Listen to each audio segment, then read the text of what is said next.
Good morning, folks, and welcome to RRTV. My name's Bernie Weemers, and we're here to cover the Sebring 12 hour, and it's a bright and beautiful day out there this morning. Currently, we're seeing Class B finalise their qualifying. Class C's already done their qualifying, and then we'll be covering the Class A qualifying. But as always, I'd like to welcome back to the comm booth our co-commentator, Adrian Jarvis. Good morning, Adrian. Good morning, Bernie. Good morning, viewers. Yes, it's a beautiful day out there, isn't it? And a great day to watch some motorsports. Oh, it certainly is. And for the viewers out there, we'll be with you now for the next 3 hours up until 11:30 a.m. this morning. We'll be back again, I think it's from 3 till 5 o'clock this afternoon. And then, of course, from 7 o'clock tonight, we'll bring you the last 2.5 hours plus interviews this evening. So we've got a lot to cover, and it's going to be no doubt an eventful day. It certainly will, Bernie. I think at the moment it looks like they've changed their qualifying format here to accommodate these different classes to make sure there's not too much traffic, which I think brings that excitement in qualifying. But obviously they're trying something out new at the moment, and this is what you do in championships: just try something out and see what happens throughout the course of the year. Yeah, it's a pretty good idea because it means all the guys should be on pace. They're not going to be held up by the slower classes, and it definitely seems to be working at the moment out there.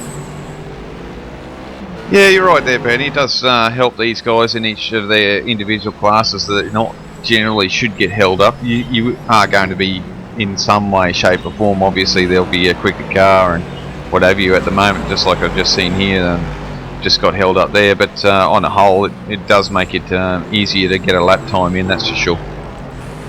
Yeah, it certainly does. And let's have a look at our point score before we get into the final qualifying here. So Class A is currently being led by the 188 car, Team TTL, on 740 points. Carnet TDR, that's TD Racing, the 137 is second on 660 points. On 630 is the 126 Evolution Racing Australia. And then in fourth we've got Trans-Tasman Racing, the 177 on 620 points.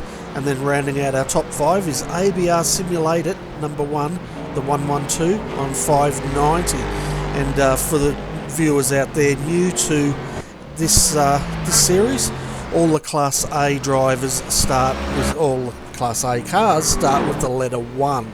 So it makes it very easy to identify them, doesn't it? Yeah, it certainly does, Bernie. It makes our job a little bit easier as well. We can see what class they're in by just looking at the first number on their car, and we know what class they're in. So it definitely makes it easier for us to go through the field.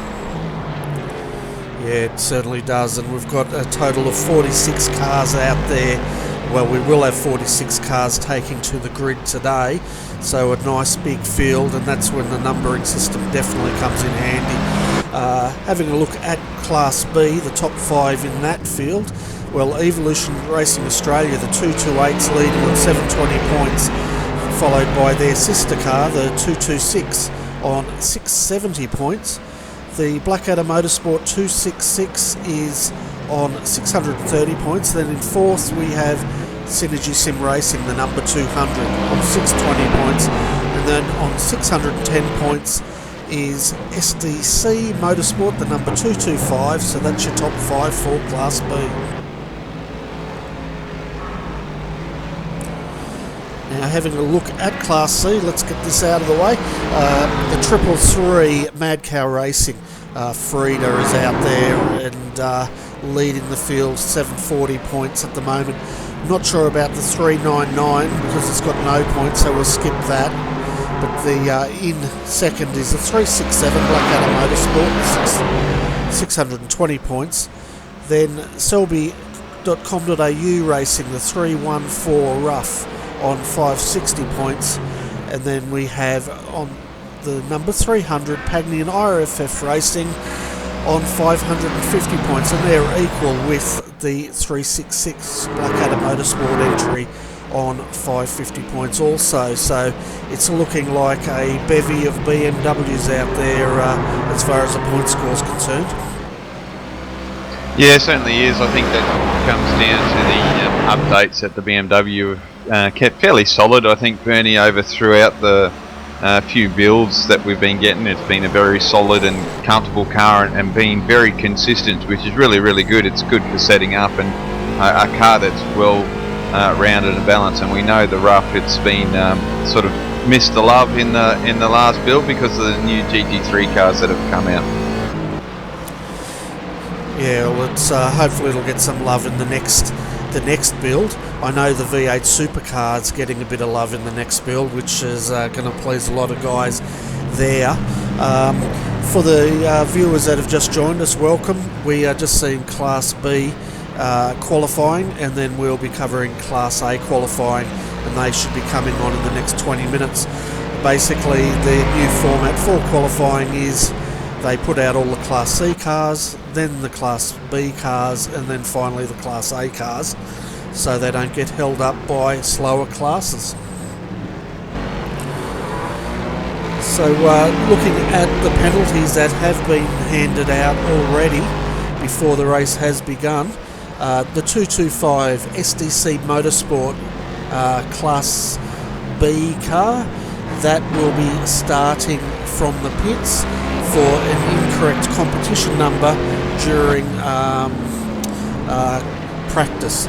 It will also be joined by the 223 Evolution Racing Australia Class B Daytona car for also entering with incorrect number during practice, and the 119 Redback Racing team, that's a Class A car, they will also be starting from the pits for an incorrect competition number during practice. So we have 3 that we know of so far starting from the pits already. Yes, Bernie, got a couple. I think there's actually 4 up there. We've got 3 C7s and a HPD, which I think you went through one there. I think qualifying the SDC Motorsports. I'm not sure if you went through that. Oh, actually, you're right, 3. So we've actually they've given them 2 penalties there, Bernie, I see. So unless there's a little bit of a mistake on that, but no, it's actually from the previous round. So there you go. It is only 3. You were right. I've just checked there. The numbers, there's twice. So there you go. Yeah. So, but you know, starting from pit lane on a 12-hour race, it's not really that bad, is it?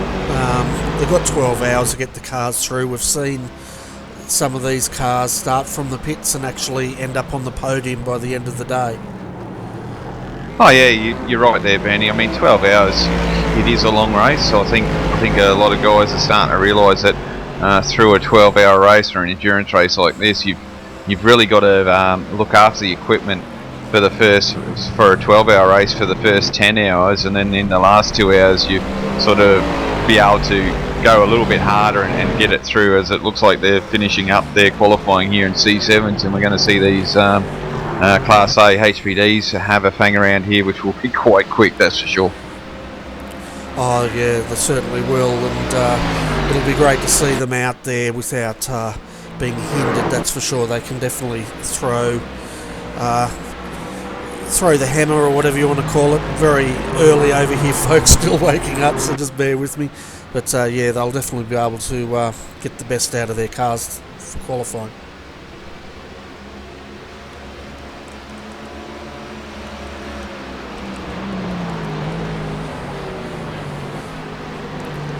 Okay, so while we're waiting for Class B to finish up, and as we see, well, that's interesting, the 217 was about to start another hot lap, slammed on his brakes and went into the wall at pit lane entry.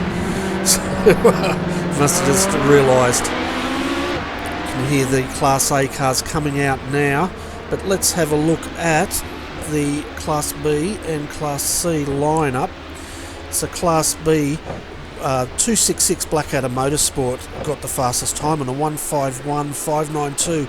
Then the 226 Evolution Racing Australia entry was only 1/10 of a second behind 2/10 of a second behind was the 200 Synergy Sim Racing in third. Fourth, the 223, which is starting from the pits. And then rounding out your top 5 is 217 All-Star Motorsport. So that's your top 5 in Class B. Looking at Class C, the top 5, Frida. The 333 Mad Cow Racing entry has got pole for that class, followed by the 398 ANZ Motorsports. Rough in second. Third will be the 367 Blackadder Motorsport BMW. Fourth, 351 Oceanic Sim Racing, Rough. And then rounding out your top 5 in that class is the 397 ANZ Motorsports.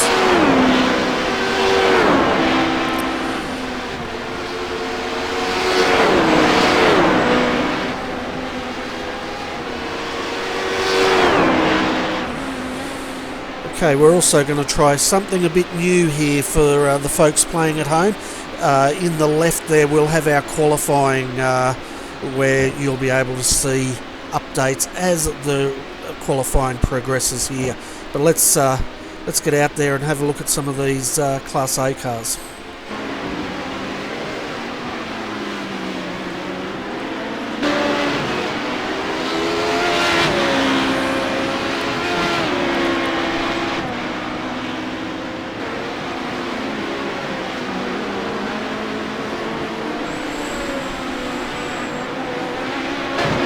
Oh, Bernie, the Redback Racing car getting a little bit loose there, mate. Yeah, that's not what we want to see, do we? But, well, not what I want to see.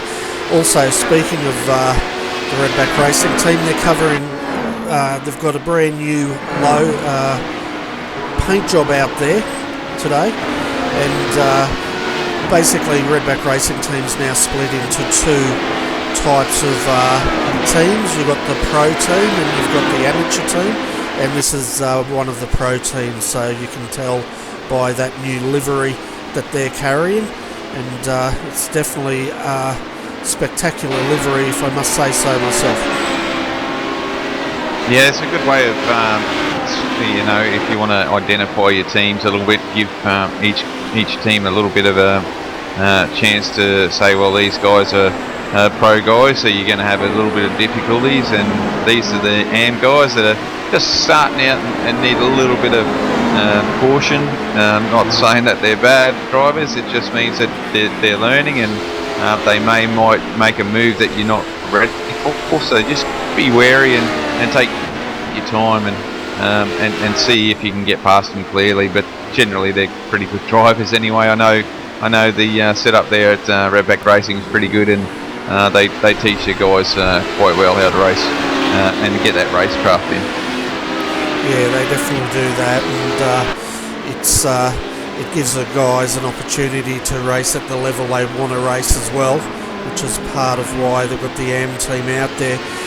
At the moment, Sam Sutton, Team TTL, well, they've drawn first blood here on provisional pole on 1:46.290. Yeah, nice time there, and the guys definitely put it on there. Scott Connors has done a 1:46.91, so a little bit slow at the moment, but it is just a few laps in here, only being 5 minutes, so they'll probably only put 2 laps down. So just getting those tyres up to speed and getting used to the conditions out there at the moment. Oh yeah, it certainly are, and it's very early morning conditions out there that they're running in. And Dayco Motorsports, well, they're provisional second. That's Scott Connors behind the wheel, and then in provisional third, Nutters Motorsport Green, Justin Strickland piloting that car at the moment. The 116 is, well, they've just been pushed down to fourth because the 118, who we just saw, Redback Racing, they've jumped up into second position. Yeah, and not a bad time either there at Bernie, a 1:46.5, so has come down. It's gotten a little bit closer there to Sam, but it looks like the guys from TTL have definitely got that HPD hooked up around here, and it's really bumpy circuit, and these HPDs are stiffly sprung, so you can feel every bump going around this track. Oh, you certainly can, and we'll jump on board with our provisional poll at the moment, just so the viewers can get a feel for how bumpy it is. This is on board with Sam Seaton, Team TTL, the 188 at the moment, and you can just see as they get up onto the concrete, especially in the final corner up here, how bumpy it does get.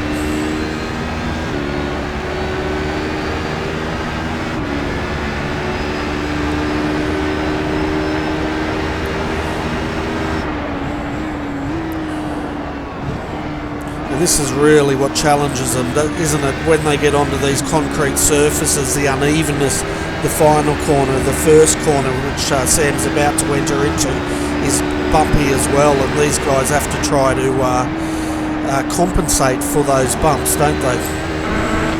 Oh yeah, for sure, Bernie. I mean, the last corner getting into the complex on the main straight here, it is probably the worst part of the track. It's bumpy all the way through, and trying to pick the right line through there gets very difficult. So the guys are doing a fantastic job, and you know, it's going to be good to see how well these guys handle themselves, and because it's an old airfield, Bernie, that's why there's so many different surfaces on it. Yeah, that's right. It was not sure which war it was, whether it was World War One, most likely World War Two if it's concrete. It was built around an old airfield, wasn't it? And it's good to see they keep that part in here, because I think that's what gives this track so much character. Oh yeah, for sure. Look, you know, a lot of racers and you talk to them, they love the new tracks generally because it gives you more grip and it's makes the car go faster. But some guys like the character of the tracks as well, trying to get the best out of a car in a worse situation where they've got to get the feel for the car and get the car set up to handle the bumps and curbs and all that sort of stuff, which is quite a challenge in itself. Yeah, it definitely is, and I guess, you know, the guys are going to try to carry some sort of soft springing there, as we see Team TTL, Sam Sutton, still in provisional pole at the moment. He set 3 laps, just bouncing through that first corner.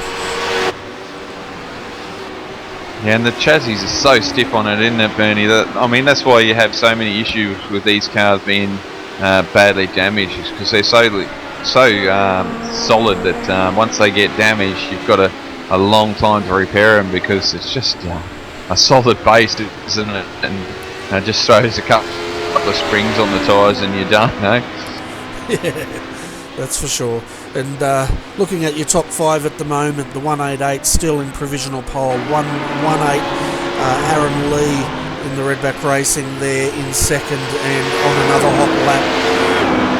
The 100, Dayco Motorsports, they've worked their way back up into third for qualifying this morning. Fourth is the 112, ABR Simulated, number 1 team there in the pits at the moment. And then rounding out your top 5 is Nutters Motorsport Green, the 116 with Justin Strickland driving that car.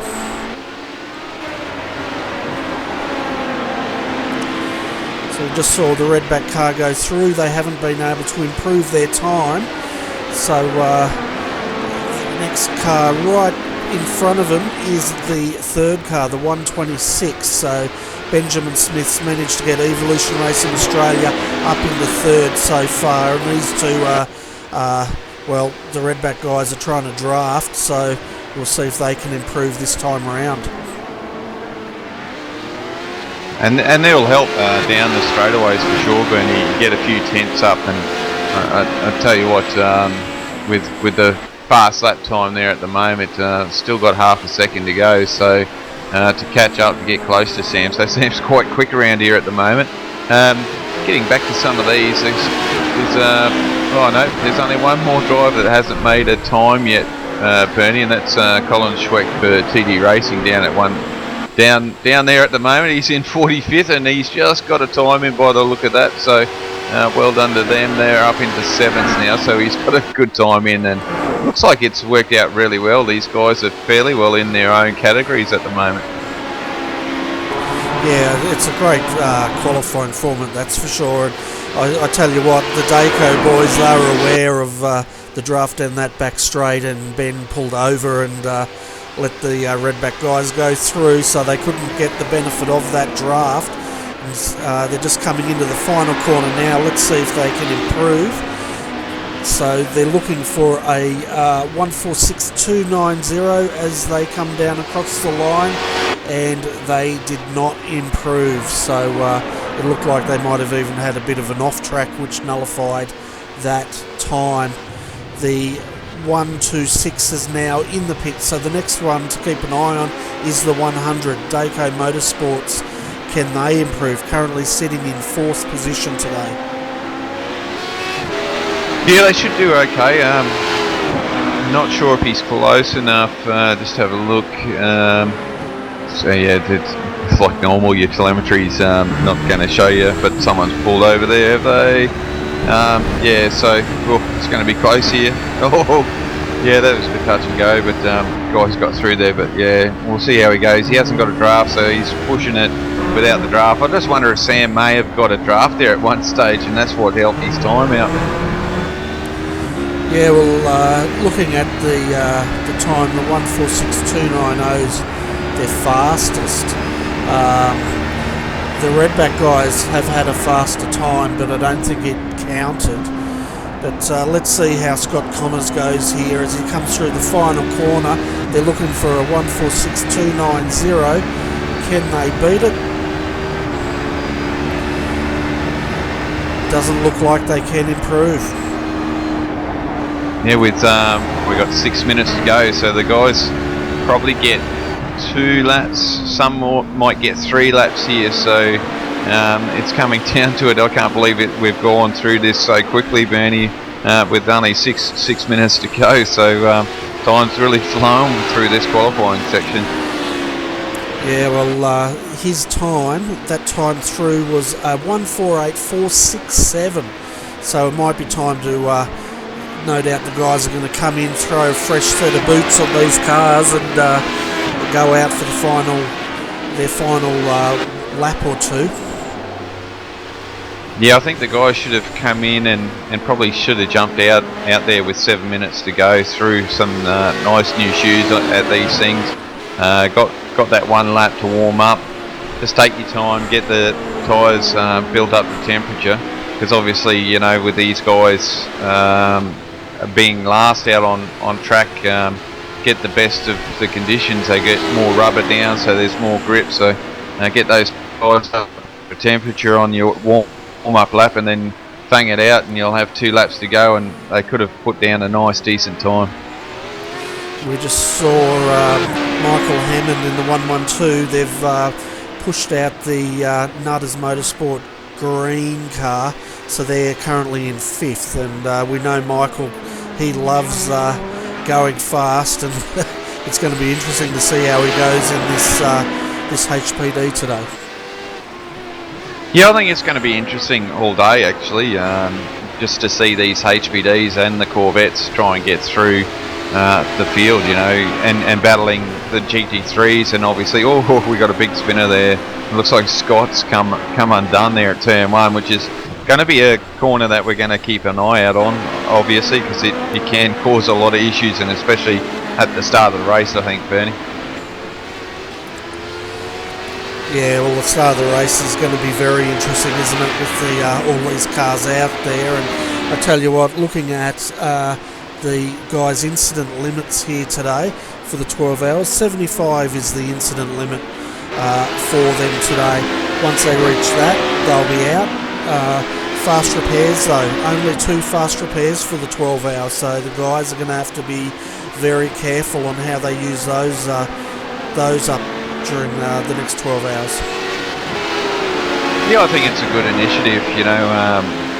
The AEC is trying to make it like real world. They have their own safety car, so meaning if there's an incident on track, they'll actually pull out the safety car to clear that, just like a normal race would. And you know, I think that's really great. So they've actually got live race control here, which is not an easy task. I don't envy the guys at all. They've got to sit here longer than what we do. And yeah, no, it's going to be really great racing for these guys. It certainly will be, and we just saw the Redback car go across. They have not been able to improve, so they're in second, but there are a few cars on the move out there. The 112, they're up in the fourth, and then in fifth, the 100 Dayco entry. Reece Gardner jumped into that car, and he's pushed down the Nutters Motorsport Green, Justin Strickland. They're down and into seventh now, so we'll see if they can get back into the top five. The 137, that's the TD Racing entry, I think it may be, is jumped up into fourth position. Yeah, good effort there by Colin Schweck. Done a fantastic job to get that thing up into fourth there at the moment. Yeah, and Justin's pulled the car over to get a fresh set of boots on. He may not get another run out here though, and that car's been pushed down to sixth position now. The 100's also gone down to seventh position, so they've got a bit of work to do as we get to the business end of this qualifying. Yeah, I think Sam has put down a ridiculous time there for the guys to chase down. They just can't seem to get closer. I think the guys getting out of the draft or trying to stop the drafting, I think that's probably not the smart thing to do at the moment, especially try and get pole, try and work together with the team. Oh, there's a big crash there in qualifying. And I think it's the Redback Racing team that were coming out the pits and just got flouted by another HPD. That's not good. They're not going to get another lap in at all. No, that's no good at all, and we'll just jump back and have a look at the replay here. But yeah, Sam Sutton, a 1:45.551 was the time he's put out there. Yeah, and we can see now a few guys are trying to push to get a quicker time, but once they have an incident, that's it. That's the end of the lap, because there's only got a minute 20 left, and you know, by the time you go back to the pits and try and do another lap, you had it. So you know, hard luck to some of these guys, but you can show they're pushing to try and get that pole position. Yeah, and that car that the Redback Racing car did come into contact with was the quickbeds.com entry, and quite an interesting that's going to be an interesting incident to for race control to view, mainly because the other car was on the driving line when they came out, so very clumsy accident there for the boys. But at the moment, Team TTL, the 188, they are looking very good for retaining this provisional pole. The 118, well, that's in second at the moment. Then the 126, they will not get another lap in, so they're in third. We just saw the Carnet TDR team come across. They will retain, looks like, fourth position at the moment. And then the 112 looks like they're going to hang on to the fifth position. So with 15 seconds to go, I think it's pretty safe to say Team TTL will retain this provisional pole for Class A. Yeah, I think you can put money on that with 3 seconds to go, and it looks like at the moment Peter Sattler is trying to get a time in, but I'm not sure. He'll get to run this lap out, obviously, if he wants to, but there's a few guys that are going to miss out now, like Jack Baker there, he came off track. Yeah, a few guys are coming in, so there's not too many out there now, Bernie.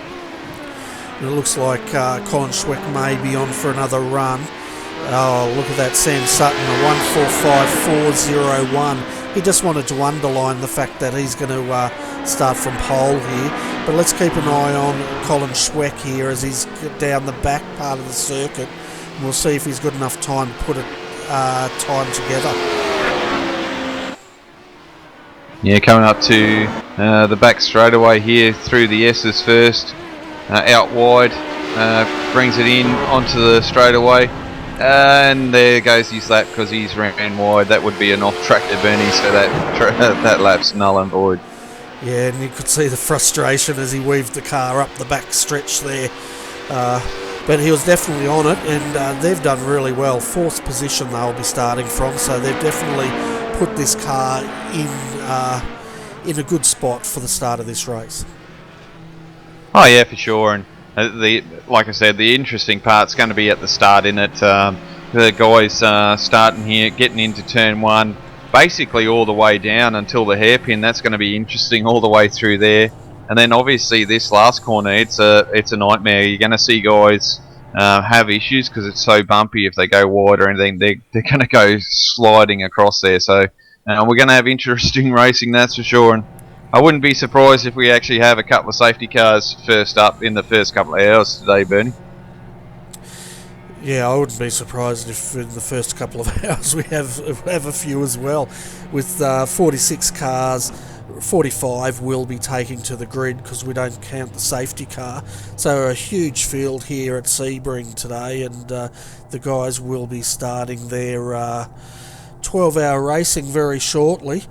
No doubt they're all just going to get a driver's briefing and then they'll be into it. But while they're doing that, let's go through the full field of 45 cars here today. Okay, starting from pole in Class A, Team TTL, the 188, followed by the 118 Redback Racing HPD will start out as second. Third, the 126 Evolution Racing Australia, Benjamin Smith put that in a very good position. Carnet TDR, the 137 will start out of fourth. Fifth, ABR Team Simulated, the 112. Hit the wrong button, folks. Let's continue. 116 Nutters Motorsport Green will start out of 6th, followed by the 100 Dayco Motorsports entry. 8th is G&T Racing. We saw that in the collision with the 118 earlier in qualifying. Starting out of 8th. 9th, Nutters Motorsport Orange, the 115. And then rounding out your top 10 in Class A is the 130 Synergy Sim Racing. Dave Oliver put that in 10th position. 11th is the 166 VPR entry, followed by the 169 ABR Team Simulated 2 team. The 131 Tryhards Racing HPD will start out of 13th. 14th Trans-Tasman Racing, the 177. 132 Tryhards Racing HPD will start out of 15th position. 16th is the 119 Redback Racing HPD. Then looking at our Class B drivers, 266 Blackadder Motorsport will start out as 17th and first in class, followed by 226 Evolution Racing Australia. The 200 Synergy Sim Racing will start out of third in class. 21st 217 All-Star Motorsports, followed by the 218 All-Star Motorsports. So both sister cars starting together. They will start out at 21st, 22nd, 23rd SDC Motorsport Red, 24th the 228 Evolution Racing Australia, followed by the 204 JFF Racing GT Amiga entry.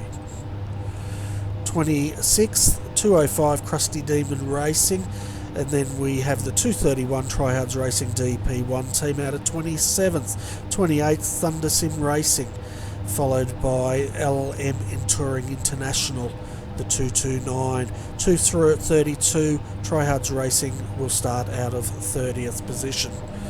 31st and first in Class C is Mad Cow Racing Frida, the 333, followed by the 398 ANZ Motorsports entry. 367 Blackadder Motorsport will start out of 33rd, 34th Oceanic Sim Racing, 35th 397 the ANZ Motorsports entry. 36th Selby Racing Team, the 314, 37th the 332 Tryhards Racing 2. Out of 38th will be the 327 Carnet TDR, and the 39th is the Delta Sim Sport entry. Out of 40th is the 363 Swift Racing entry. Out of 41st, the number 300 Pagnian IRFF Racing. Then we have 42nd, the 366 Blackadder Motorsport entry, followed by their sister car, the 368 Blackadder Motorsport entry.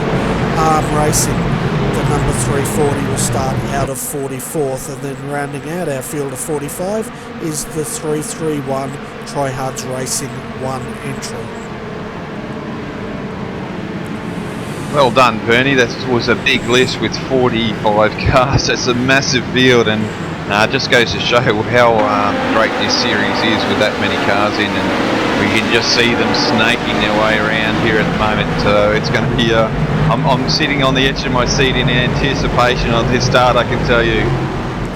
Yeah, it's a huge field. We're going to see them now behind the safety car, and I tell you what, when these guys enter turn 1 and turn 2, it's going to be hopefully tiptoes here.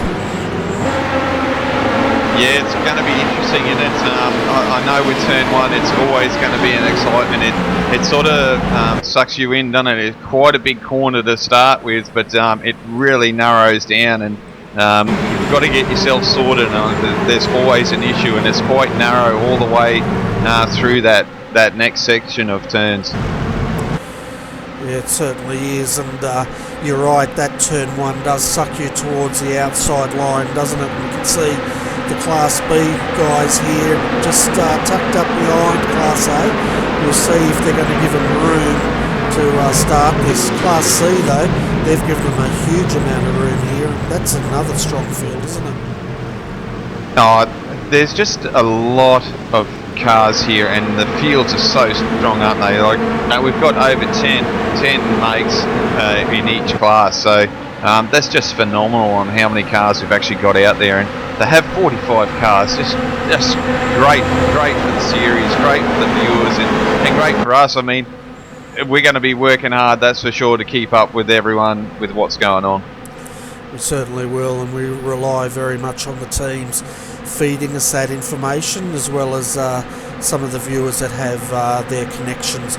As we see the full field of 45 cars now coming down the back straight, the pace car will be coming in this time by, and then our race pole position, Sam Sutton, the 188, will have control. They've got the 118 on the outside of them though. Pace car is in, we're under green now, and we're away for the 2016 Sebring 12 hour. And look at the go 3 wide into the first corner, and they tuck in there now the Dayco mode. Oh, Evolution Racing Australia's got a good run there, and they settle for 3rd, but it's looking like a clean start out there so far, Adrian. Oh, no, there's a contact here. I think it was car 112, a little bit of contact there with those guys.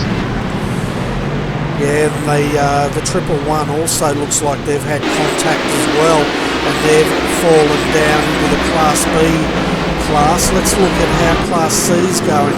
Well, it looks pretty good there. We've got Frida leading that class at the moment, and as the cars snake their way for the first time by here at Sebring today.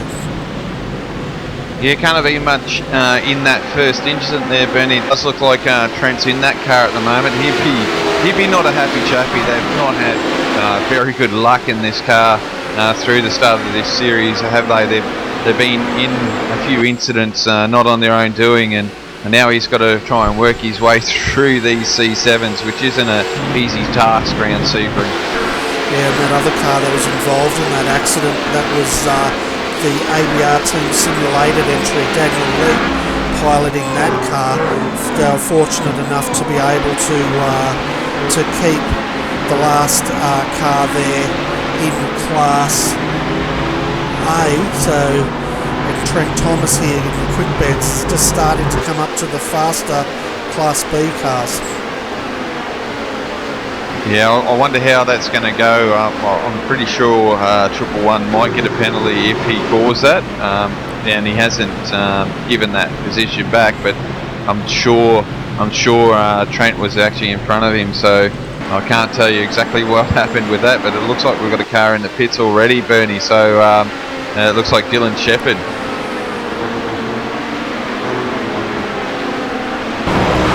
Yeah, that's a 204 entry, and he's coming down. Not the way you want to start this race when you only got 2 fast repairs. It'll be interesting to see if we can get some news on what's occurred with that car.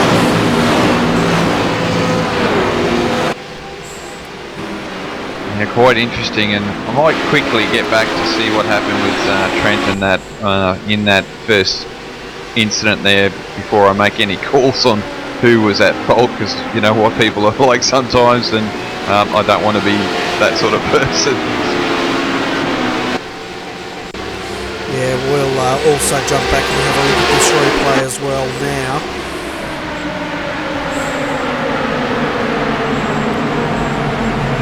Well, that was to me, I think it's a racing incident there, Bernie. Just Trent was on the outside, and the other driver there just didn't realise he was there and just closed in on him. So, bit of a racing incident straight up, I think there. It's just the heat of the battle to start first lap. Yeah, there was a bit of contact made as Trent brought that car back on as well. With one of the Class B cars there, but definitely a racing incident. There wasn't anything either driver could really do in that situation. Possibly, if anything, the simulated car could have probably given him more room, but then again, he probably didn't even know there was a car on the outside of him, because it's really busy out here on the first lap. Oh yeah, for sure. It's you're trying to jostle for a position, and I mean, you know there's a car there to some point of degree, but he probably just thought he had a little bit more room there. Just one of those things, isn't it? Yeah, it's definitely one of those things, and at the moment the 118 is in second. They're trying to chase down the 188 Team TTL's leading this. Also, Evolution Racing Australia in third. These three have got quite a bit of a gap going. It's around about 2 seconds back to the next car, which is the Dayco entry. But look at Team TD. They've dropped one position, but still they're in the top 5, and it's piloted by Colin Schweck at the moment. And we know the Schweck brothers, they're pretty quick out there. Yeah, Colin's brother will be running in this car later on, so those guys, and I think Aaron Osborne is also in this car today, so the three quick guys are in this car, and I think like anything, Bernie, I think the guys just need to get into a nice rhythm, keep on the lead lap, and that's the key, and just staying on the lead lap and getting that car to the end of the 12 hours and see what sort of position you get. So, and that's the key really, but trying to get through the traffic, that's when it starts getting difficult. Yeah, and once they do hit that traffic, they'll be in traffic pretty much all day. So as we see the 100 running very wide there, and Dylan Shepherd's entry, they've just come out of the pit, so they've opted not to use a fast repair, which is probably a wise move if it can be fixed reasonably quickly. They have, however, dropped at least probably about 1 lap at this stage. Looking at Class B, that's being led by Blackadder Motorsport, the 266.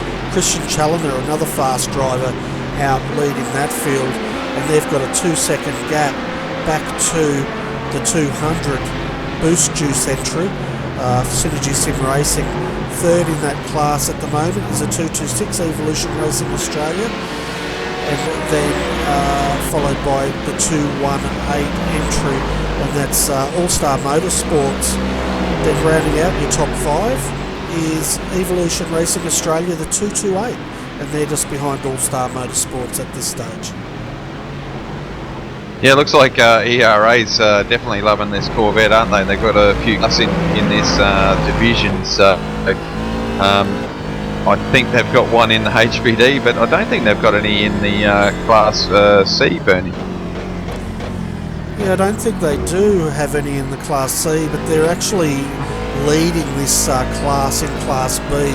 They're running 1 and 2 in the points at the moment, and you can just see, as we're jumped on board with Jake, just how much they have to finesse this car around some of these corners.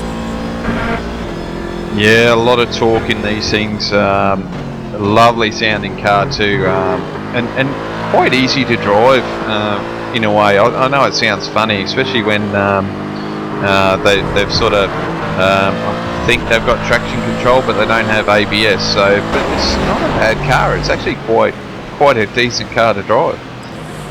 Yeah, once the tyres warm up, it's pretty good.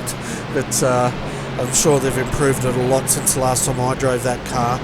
It is a beautiful car though. It sounds great, it looks great, and it drives great. So hats off to iRacing for bringing this car to the service.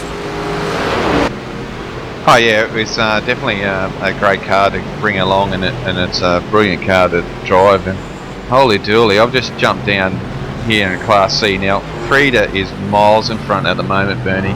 I think he's got Dean behind him, which is a Class A car, so you know, you don't worry about that. And then you got Zach Hanlon, which is another ERA car there for Class B. Obviously they've had issues at the start, but second place in Class C here at the moment is like I think he's like 5 seconds behind, so the Frida car is absolutely bolted away here in Class C at the moment. Yeah, that gap now 8.6 seconds back to second in Class C, so Frida's definitely on a bit of a rampage here, I think, today. Yeah, that thing is absolutely hooked up, but it's really close when you come down to second and third and fourth. Fourth is starting to close up with Justin Rougier in the car as well, so he's driving here at the moment. I think Shane is in this car today as well, so we're going to have some exciting drives here later on when Shane jumps in the car and takes his first stick in. Good to see the 223 just went around Frida, so did the 119 Redback Racing. It's the second car. Both of those cars had to start from the pits, that's why they're so far down at this stage. But looking at Class C, the 333, Frida's on an absolute rampage here, is leading that class, followed by ANZ Motorsports, Kane Kuchimia in second. Then we have the 367 of Blackadder Motorsports in a BMW in third. Fourth, Justin Rougier for ANZ Motorsport. Keep an eye on these guys, we know they're fast, and we'll see exactly how their race shapes out. And then rounding out your top five in Class C is Oceanic Sim Racing, another fast team, and Matt Nethercote's in that car at the moment.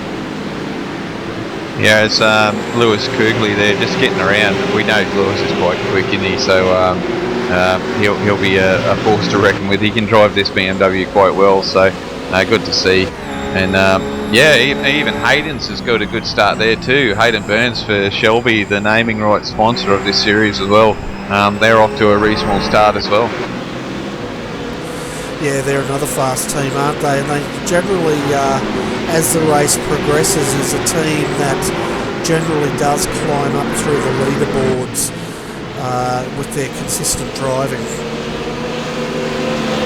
Yeah, that's right. They've had a few issues though, I think, this season with other vehicles, so unfortunately they've not had the results that they've been looking for, but they're sticking with the rough. They raced it last season through the AEC. They jumped in it again. I mean, it's not a bad car still. It's still quite a quick car. It's just that obviously with the BMW, it's up to specs with the GT3 class, and we know that the rough isn't used. I believe it's not getting used in the Pro Series, so they're not going to keep it up to date, the rest of the GT3s. We've had a bit of news from Class A. It looks like the 118, as we catch the replay, they were running in second. They have lost it down the back end of the circuit here, and that's cost them a lot. They've dropped down to sixth in class now. Yeah, it's not good, is it? Just when you need some decent, solid starts and trying to keep the car on track, like I said, you know, you need at least the 10 hours just to be clean and get through. And the guys have got to be sensible. You know, if there's a car coming up and he's quicker than you, don't fight him. I don't think it's any point fighting a car this early on in a race. You've got to let them through, take your time, and just get this car through for the first 10 hours. Yeah, and what happened with that car was they caught the edge of the track, which is you know, where all the marbles are, and they've just lost it on entry. Yeah, down to sixth position, and a lot of work to do for that car to get them back up the pointy end. Yeah, a little bit of work, but still on the lead lap, and to have a little mistake at the beginning, I think it doesn't hurt so much. With, like I said, now 10 hours, you can claw that back, and those guys are quite quick in that car. So you know, I think it's a little bit of a sting at the moment, but I think at the end of the day, these guys should be able to pull their way back up. And tell you what, this battle down here, Class C, is fantastic at the moment. Yeah, well, they're pretty much running head to toe, aren't they, these Class C cars? They always turn it on for us, though, don't they? Oh yeah, for sure. It looks like Kane has been a little bit of bottleneck here. It's looked like a few of the cars have got through now. So, and then, yeah, there goes Hayden as well. So he's just been overtaken by 4 cars in the last couple of laps. So probably not to his liking at the moment, or like he said, he's just pacing himself and driving the way he can with this car at the moment. Yeah, well, if you're the cork in the bottle at this early start of the race, really, you want to uncork that bottle, so to speak, so you can run at the pace you want to run at and keep that car out of trouble. But we can see Scott Connors at the moment flashing his lights as he goes through some traffic. So does the TDR entry, and we've actually got Reece Gardner down in the green room, and he's piloting one of the drivers of this car. So we'll bring him up for a chat. Hi Reece, welcome to the Combox, and you guys are looking good at the moment, 3rd in class, and we just saw that car starting to come into a bit of traffic now. Yeah, well, can't complain about P3, can I? It's a very good first stint for us, and Mr. Connors is doing a very fine job in that 100 car. Yeah, and I bet you are holding your breath there as we see him flashing the lights again as he's getting into the slower cars. I bet you guys are holding your breath when the first lap of this race today. Yeah, I was. I wasn't expecting Scott to make up as many positions as he did, but yeah, it was a very nice surprise regardless. He comes onto a very long train of GT3 cars there. Let's just wait for them to go around the outside. Oh goodness, Mr. Schwecky's gotten very, very close there, and we got GT3s too wide ahead of us. Oh wow, that's pretty awkward. It's very awkward, and these guys they're oh no! Oh dear. Okay, that's a fair bit of excitement. I don't need my coffee now. Yeah, well, it's probably very early over in Western Australia for you. What time would it be over there at the moment? Oh, just let me check. The phone time is currently 18 past 7 in the morning. Okay, well that's not too bad, I guess. Yeah, not too bad. I did wake up on my own at 2:30 this morning, even though I didn't want to. So I've been up for a fair while. But yeah. Overall, pretty good race so far for us. Yeah. How's it going for you guys? Oh, it's very exciting, keeping us very busy, and we just got your car on screen again. We don't want to put the curse on it though, but we generally do give you guys a bit of airtime while we're talking to the drivers. So who else is going to be jumping into that car later on today? It's going to be myself and Kurt Stenberg. Haven't really figured out a proper schedule, so to speak, but the only thing that was really set in stone was that Connors will be starting, because it's a bit of an early start for me, and Stenny won't be getting up until some time later this morning, so it's going to be him starting off over east, and then I'm going to jump in for a bit, and we'll wing it from there. Yeah, fantastic, and we just see him now coming up to Justin Ruggier, so Justin will definitely know he's there and give him some room. But a great start to you guys. We'll see. Yeah, it has been a very good start. I had the pace to put us P3 on the grid, but unfortunately I got held up on my last possible opportunity to set a lap. I could have done a low 46, which would have put us about P3, P4. But fortunately, Connors has managed to put the car up there into P3 on race pace. We've got a very good race set up, which we're very happy with. So, onwards and upwards, I guess. Main thing is keeping the car straight. Yeah, that's it, isn't it? Only 2 fast repairs, and you don't start chewing through those too early in the race, that's for sure. Yeah, most definitely. That's kind of what we did at Bathurst, which was a very big mistake, and I don't want to repeat Bathurst here at Sebring. It's a bit more of a forgiving track than Bathurst in terms of wall placement and stuff like that, but Sebring has its own challenges, which of course we've got to be wary of. Oh yeah, it definitely does have its own challenge, but you'll be pleased to know Scott has managed to carve his way through that traffic, and he's got quite a good gap now back to the TD racing entry, so the traffic's working to your advantage there. Yeah, that's always been our biggest strength ever since we started racing in this championship. Traffic management has been our biggest boon in terms of our performance, so hopefully it continues to stay that way and we don't have any run-ins during the race. Yeah, well, he's only got one more Class C car to go through, and that's the 333 Mad Cow car, which is now coming up to. He just gets on the inside there and makes that move. But before we let you go, Reece, do you want to give a shout out to your sponsors today? Yeah, most definitely. Dayco, obviously, fantastic stuff from them. As Corners has a little bit of a slide there, coming onto the back stretch. Yeah, Dayco, our main sponsor. GT Omega Racing as well. Can't forget them, of course. Ever since we've come together with those guys to create Fusion Sim Racing, we've had some good times. So massive thanks to them. GTI, of course, fantastic brake spring manufacturer. Neelex Construction, Powerbond, and our newest sponsor to come on, TPR Engineering, since we brought on the One Performance Racing guys. So massive thanks to all of them. Shout out to Connors as well for putting in the hard yards here in the early part of the race. Yeah, he's definitely putting the hard yards in. He's throwing that car around this circuit, but anyway, before we put the mockers on him, I think we might let you go, Reece, and best of luck with the rest of the race, mate. Yeah, thank you very much, Bernie and Adrian. Thank you very much for the broadcast, guys. Shout out to Race Control as well for running a tight ship, and thank you guys for bringing this series to the world. Yeah, we've got quite a few people around the world watching at the moment, which is great to see. But anyway, Reece, tell the other guys to pop in anytime they want for a chat later on in the race.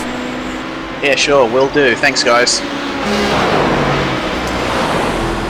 Yeah, I'll tell you what, Adrian, Scott's definitely thrown down the gauntlet, hasn't he, in this car? Yeah, for sure. He's definitely trying to make sure he's staying in front of that TD racing car at the moment and pushing his way forward and trying to get through the traffic. It's going to be a little bit stretched out now. They've got through the GT3s, which is obviously always hard because those guys have just got every assist to them. They may not be quick in a straight line, but they've definitely got the braking power, better braking power than those HBDs. So got through that and make their way up to the Corvettes eventually, but the Corvettes are so quick as well, but they will catch up to them. Yeah, they're starting into the back markers of the Class B class of the Corvettes now, and we can see there Colin Schweck for Team Carnet Auctions entry. He's managed to close that gap, which he will, because that gap's going to ebb and flow as the traffic dictates. Yeah, it always will. I think we've been off on this before, but as always with multi-class racing, your traffic is only going to determine on whether you close in a guy or lose a guy. We saw that in the last situation there where Colin got stuck behind a GT3 car pretty badly, and now we got Scott here, got held up by the C7, and Colin's having a look down the inside, and Scott's trying to close it off there. This is close racing, a little bit close for my liking, especially at the start of the race. Yeah, it's a bit early to be going that hard, isn't it? But they don't rub paint, and the race goes on. The 118 Redback Racing entry there up into 5th position at the moment, and they've just overtaken the 116 Nutters Motorsport Green entry.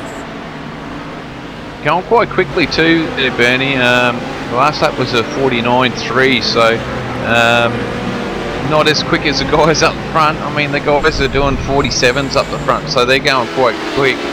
You can see here Scott and Colin are going a little bit slower because they're battling away here at the moment. Scott did a 50.5 and Colin did a 49.5. So this goes to show with the traffic and fighting each other as well, really slow these guys down at the moment. Yeah, it certainly is, because if you look at the top two at the moment, the 188, well, they're leading the way for Team TTL.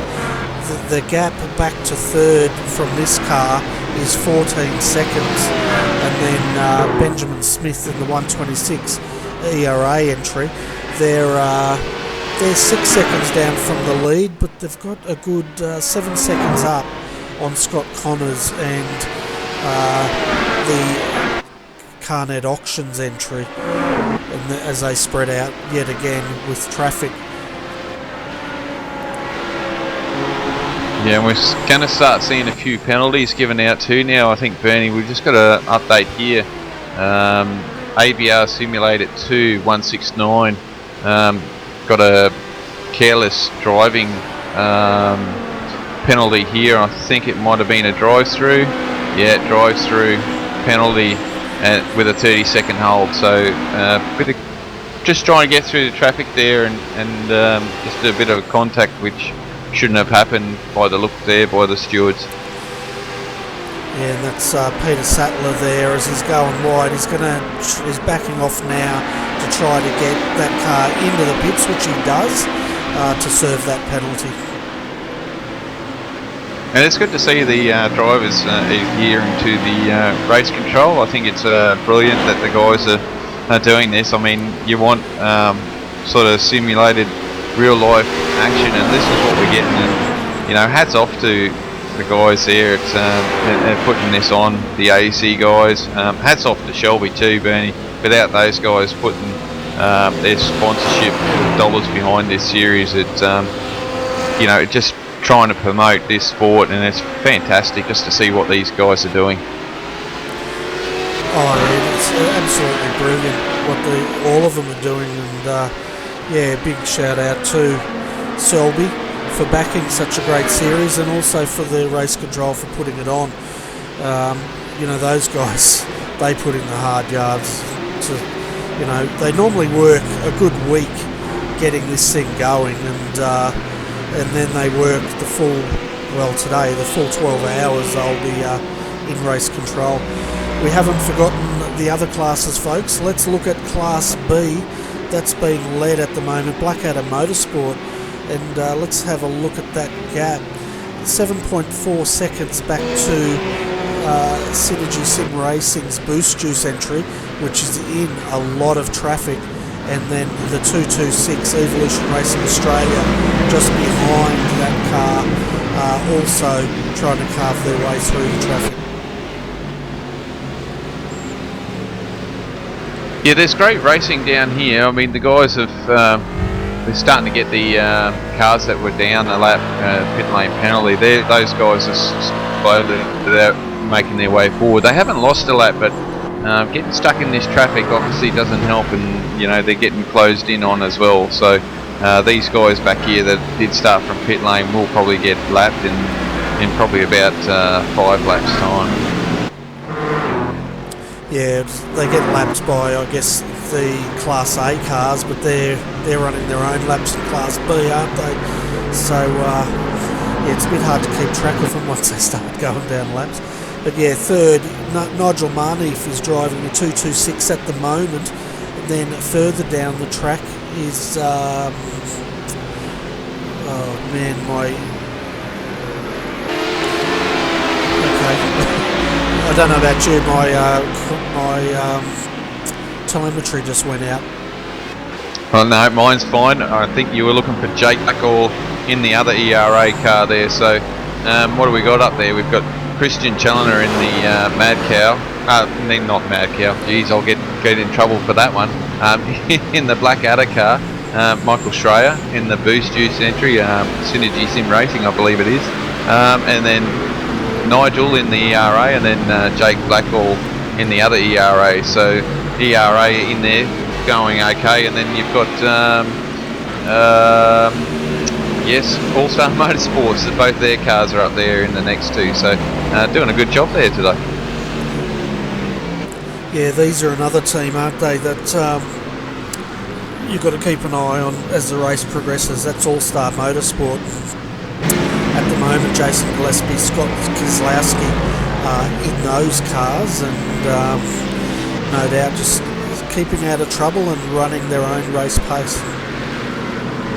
Yeah, they've had a few races now. I mean, had a rocky start. I mean, you know, you go to Bathurst, it's always going to be one of those races that a lot of attrition, and we saw that. And then obviously Daytona as well. That was a little bit hard, but I think they've learnt from those, and we're at Sebring at the moment. So just a matter of just punching away at the moment, getting through those first 10 hours. Like I said, if you can get through those 10 hours nice and cleanly and not have much damage to the car, where you can probably fix it up quickly through each pit stop, because we know they're going to stop it every hour, and then just get the car home and then race it for those last two.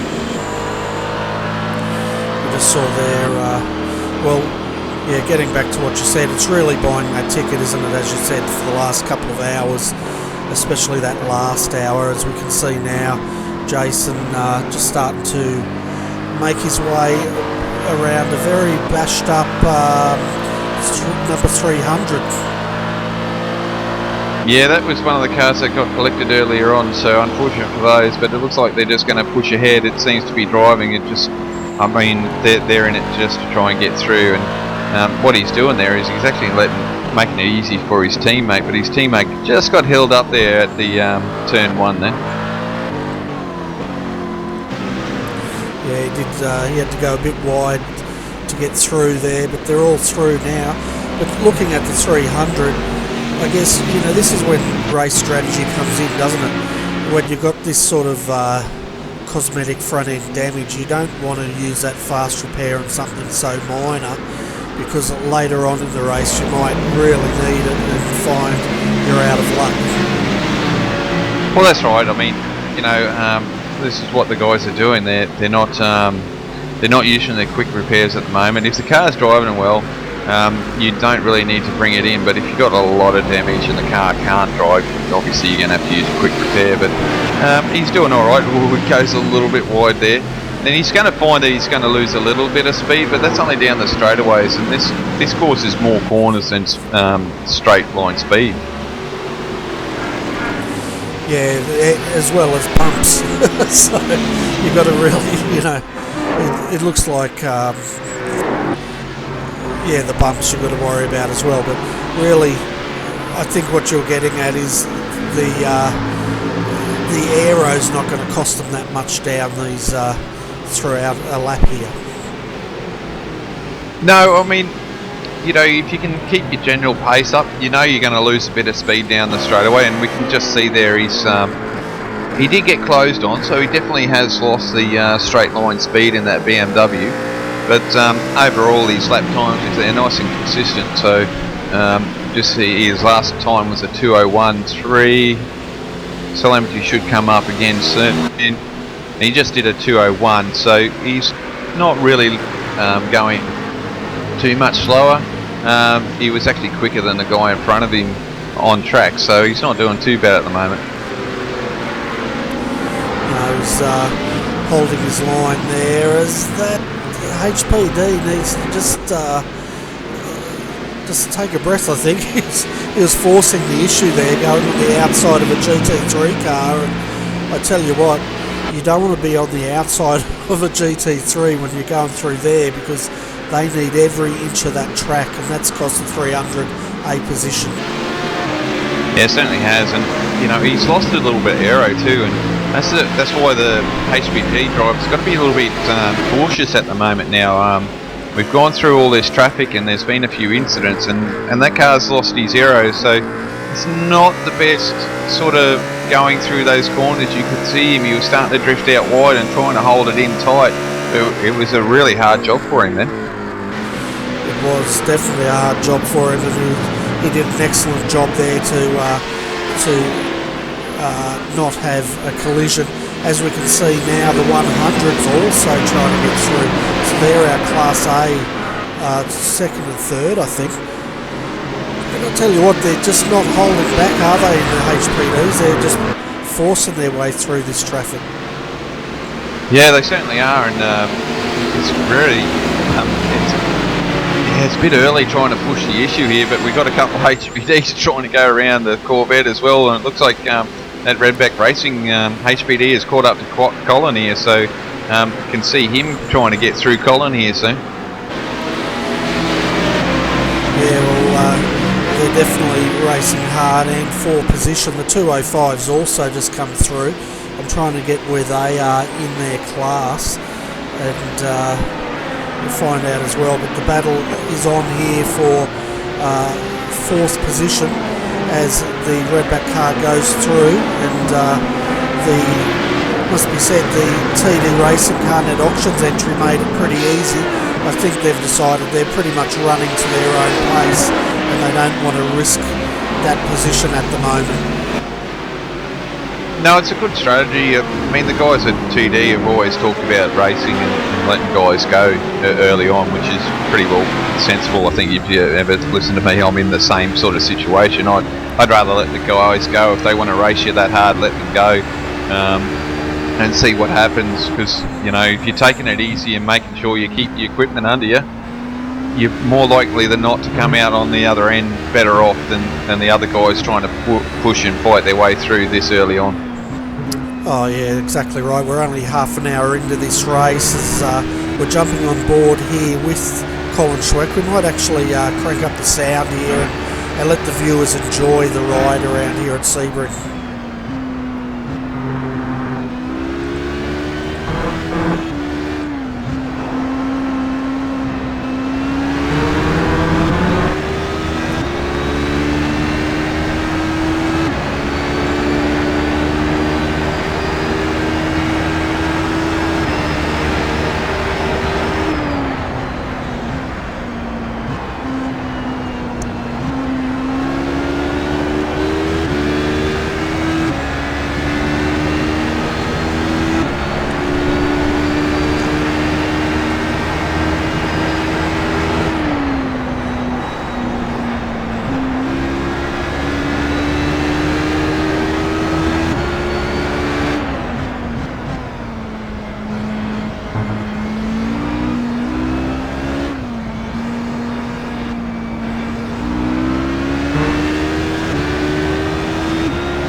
Those Class A cars are definitely flying out there. As we can see now, the 118 starting to catch traffic.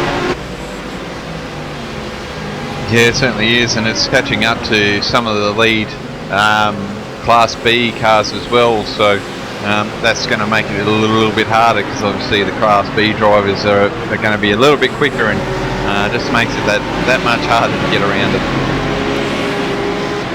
It certainly does, but I guess, you know, they're aware that these cars are coming through by the time they get up here, because at the moment Sam Sutton is forging the way here. 10.9 seconds is the gap, so Team TTL have definitely thrown down the gauntlet here today. Yeah, he was quick out of the box, wasn't he, throughout qualifying, so he's just got a lot of raw speed around here at the moment, so looks like their setup's working really, really well. And obviously they've put a little bit of time in getting that car hooked up today. You know, they're lapping in the 147s, and then if we look back, because of traffic no doubt, the second entry, ERA, they did a 149.399 last time through, and they are, well, 10.9 seconds down. but in turn they've pulled out 9.3 seconds back to Dayco, who's now battling with Redback Racing for that third position. Yeah, and you know, we know TD's not that far behind, but they're not pushing as hard as these guys, are they? They're just, I think they're just putting in the laps at the moment, just keeping a nice rhythm, trying to get through this traffic, because it is a nightmare at the moment for these guys trying to get through there. Certainly is, as we see now Colin Schweck taking the inside through Lamore there, and he's trying to hang on here to the guys up front, but as we said, they're pretty much racing their own race, and tell you what, if these two Dayco and the Redback Racing cars come together, Carnet's going to be looking really, really good. Yeah, for sure, and you know, I think the TD boys there are just like I said, working their way through, trying to make sure they buy that ticket to the end of the race. I mean, these guys are definitely exciting at the moment. They're not mucking around. They're still pushing, but you know, just buying their ticket and they'll get through as the Dayco boys and Redback Racing here have closed up onto a couple of Corvettes again. So it looks like it's possibly two ERA cars as well. Yeah, those are the two that are running first and second in the points for Class B, the 228 and I think it might be the 226. But they've got past one, and you can see Scott starting to flash his lights. I'll tell you what, this new light flashing thing's it's brought a lot to the sport of iRacing, isn't it? Oh yeah, it certainly has, and you know, it is working. Guys do notice it. They know that the guys are flashing, and you can see it. So it's definitely something that works, and it works well. It just depends on how much guys are going to take notice of it too. As you can see here at the moment, it looks like Dayco must have a slip there, and Redback's got through. So little traffic there has helped Redback to get up into that position. So third place after that spin. I'll tell you what, Scott was very lucky there. He actually, we've lost one of the ERA cars down there. Has spun. That would be the 226, I think. Yeah, you're right there, Bernie. 226 is spun around, so not good for them. Probably just overcooked getting in there, or was there a little touch there? I don't know. Yeah, we'll jump back and have a look at that and just see exactly what's happened here. Because we saw it in the background, so let's get a bit more info on this. No, he actually caught a wheel on exit into the dirt there, which spun him, and he has collected the tyres, but fortunately no damage to that car, so he's that's one get out of jail free card he's used up today. Yeah, just right on the edge there. It's actually quite funny. On my screen, it didn't look like he actually touched the dirt, but right out wide there, and like you said, he's just lost it and got around, just glanced the tyres, so it looks like he's got away with that for sure.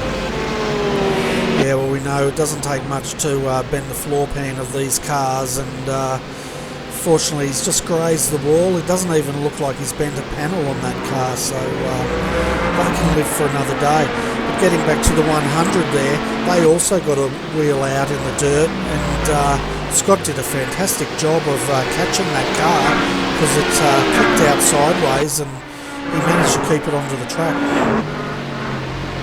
Yeah, good job there. Scott's a decent driver, and he can handle himself, and unfortunately it's dropped him off. He seems to be a little bit slower now than the Redback Racing car.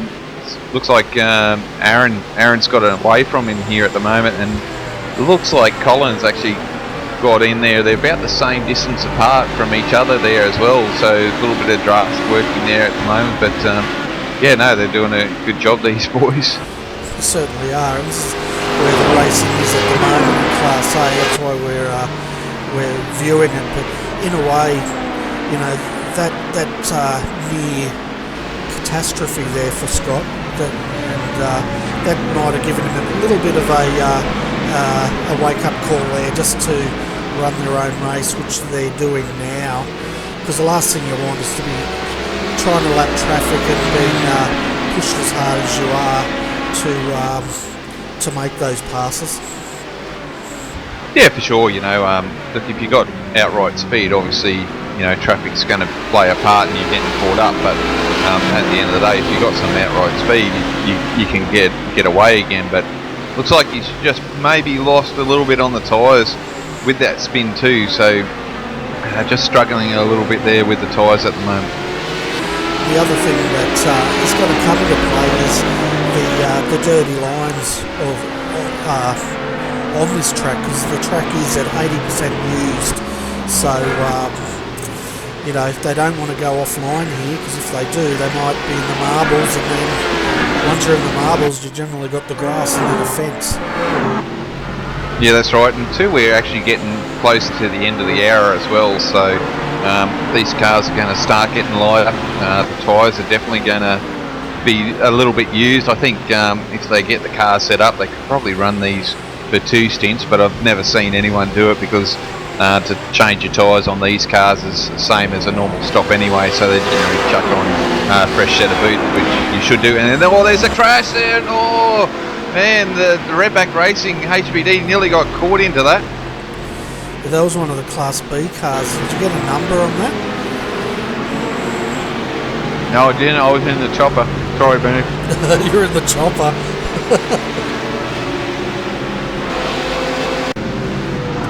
Just jumping back to the replay.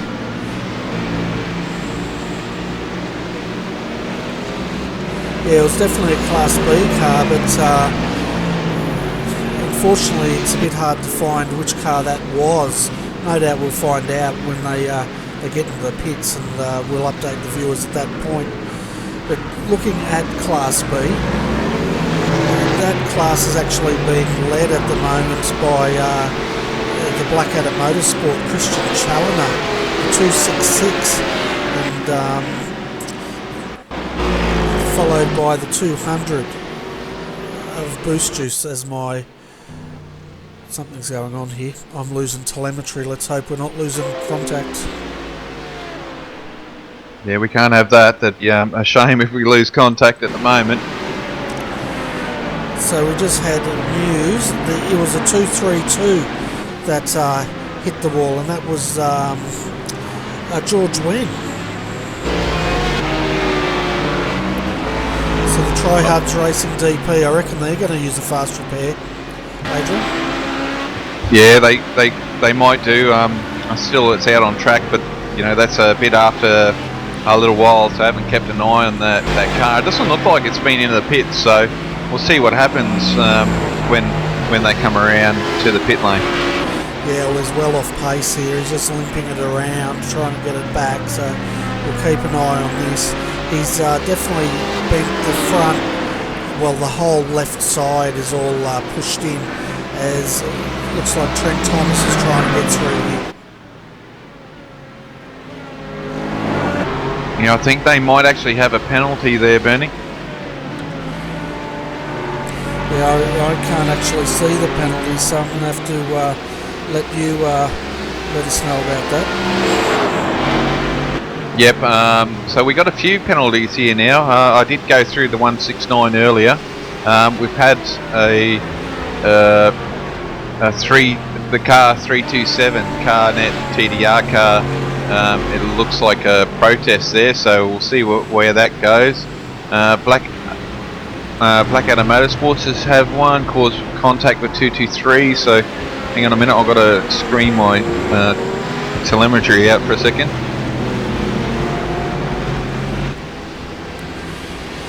We've also got our Class B leader. The 266 has just come into the pits to take their scheduled stop, and that's 45 minutes in, so they're pitting fairly early here. Probably trying a bit of undercut early on, Bernie, trying to get a little bit more gap, so we'll see how that goes. They're actually they've got connection issues as well, so maybe they've been trying to get that rectified, but that means the 200 Boost Juice entry with Michael Schreier behind the wheel. They take the lead in Class B, followed by Nigel Marneef in the 226, and then we have Christian Challoner in third after their pit stop.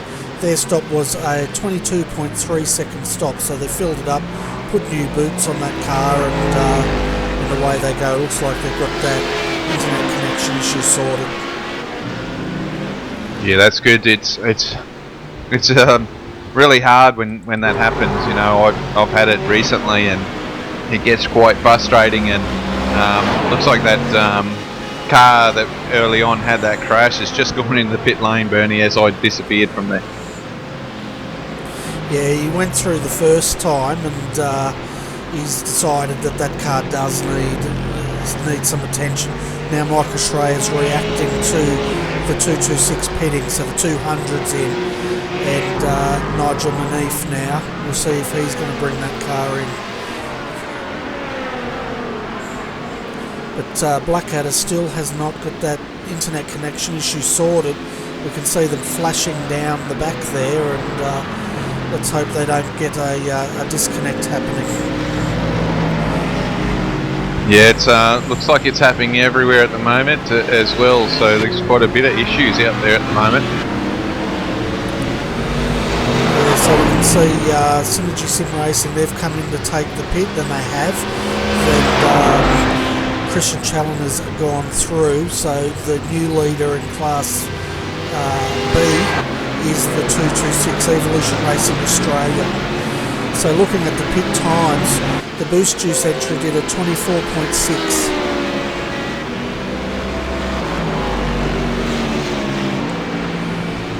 Just got a bit of news. It looks like the internet, our stream's stuttering a bit as well. I'm not sure if that's my computer or whether that is in fact the poor cars flashing in and out.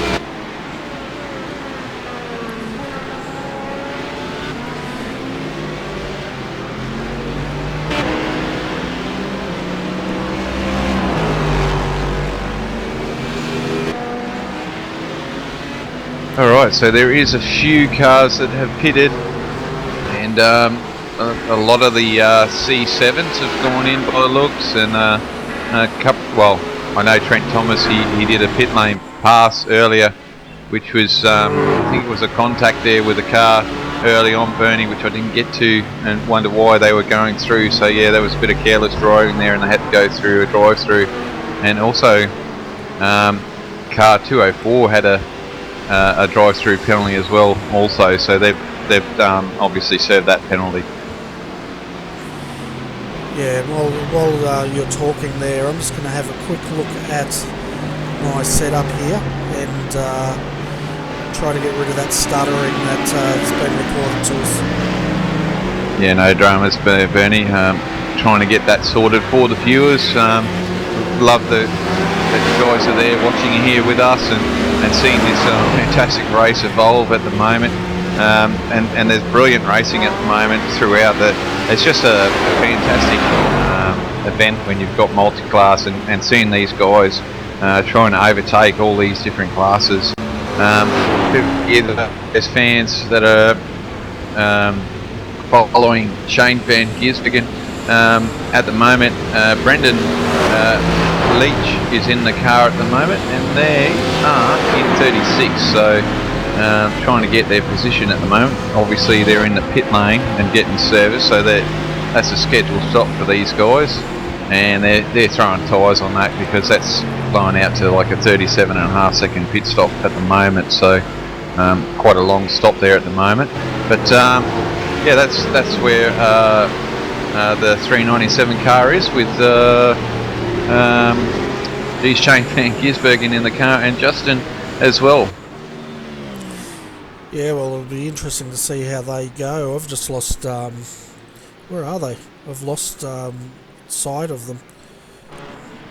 Just coming out of pit lane now, Bernie.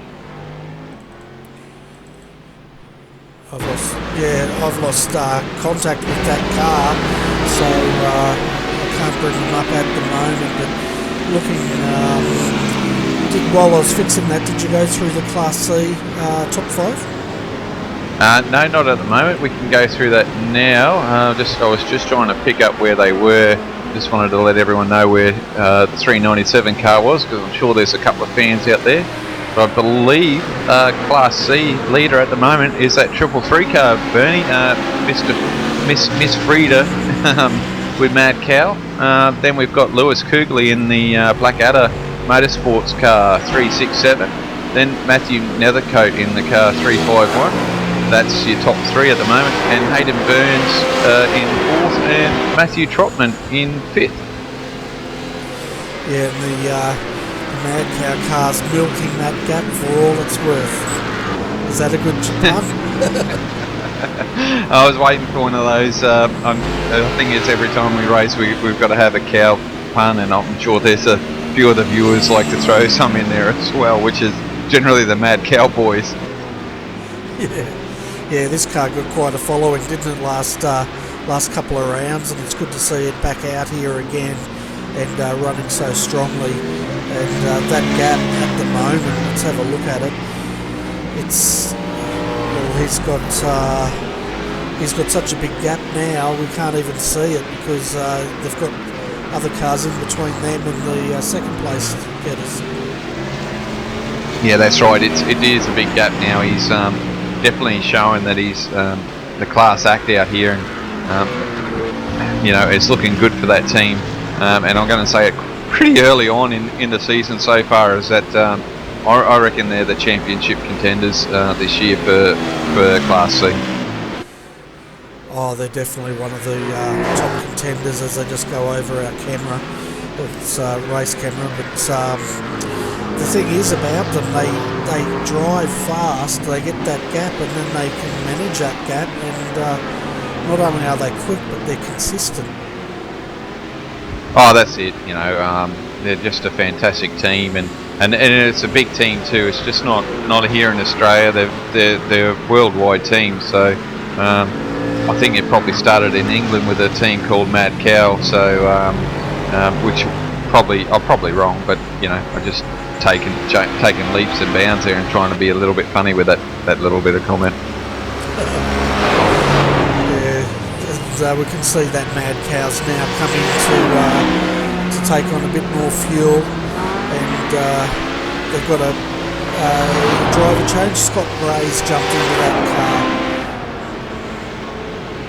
Yeah, I find that a lot of teams in C will actually do a driver swap, because I believe that while the tyres are getting done, the car, you can swap drivers, so it doesn't cost you any more time while you're changing tyres now. So before, the guys never worried about changing drivers just to save yourself about 5 seconds, but now it doesn't really matter. So you'll find that if they want to have a break, they will swap drivers every hour.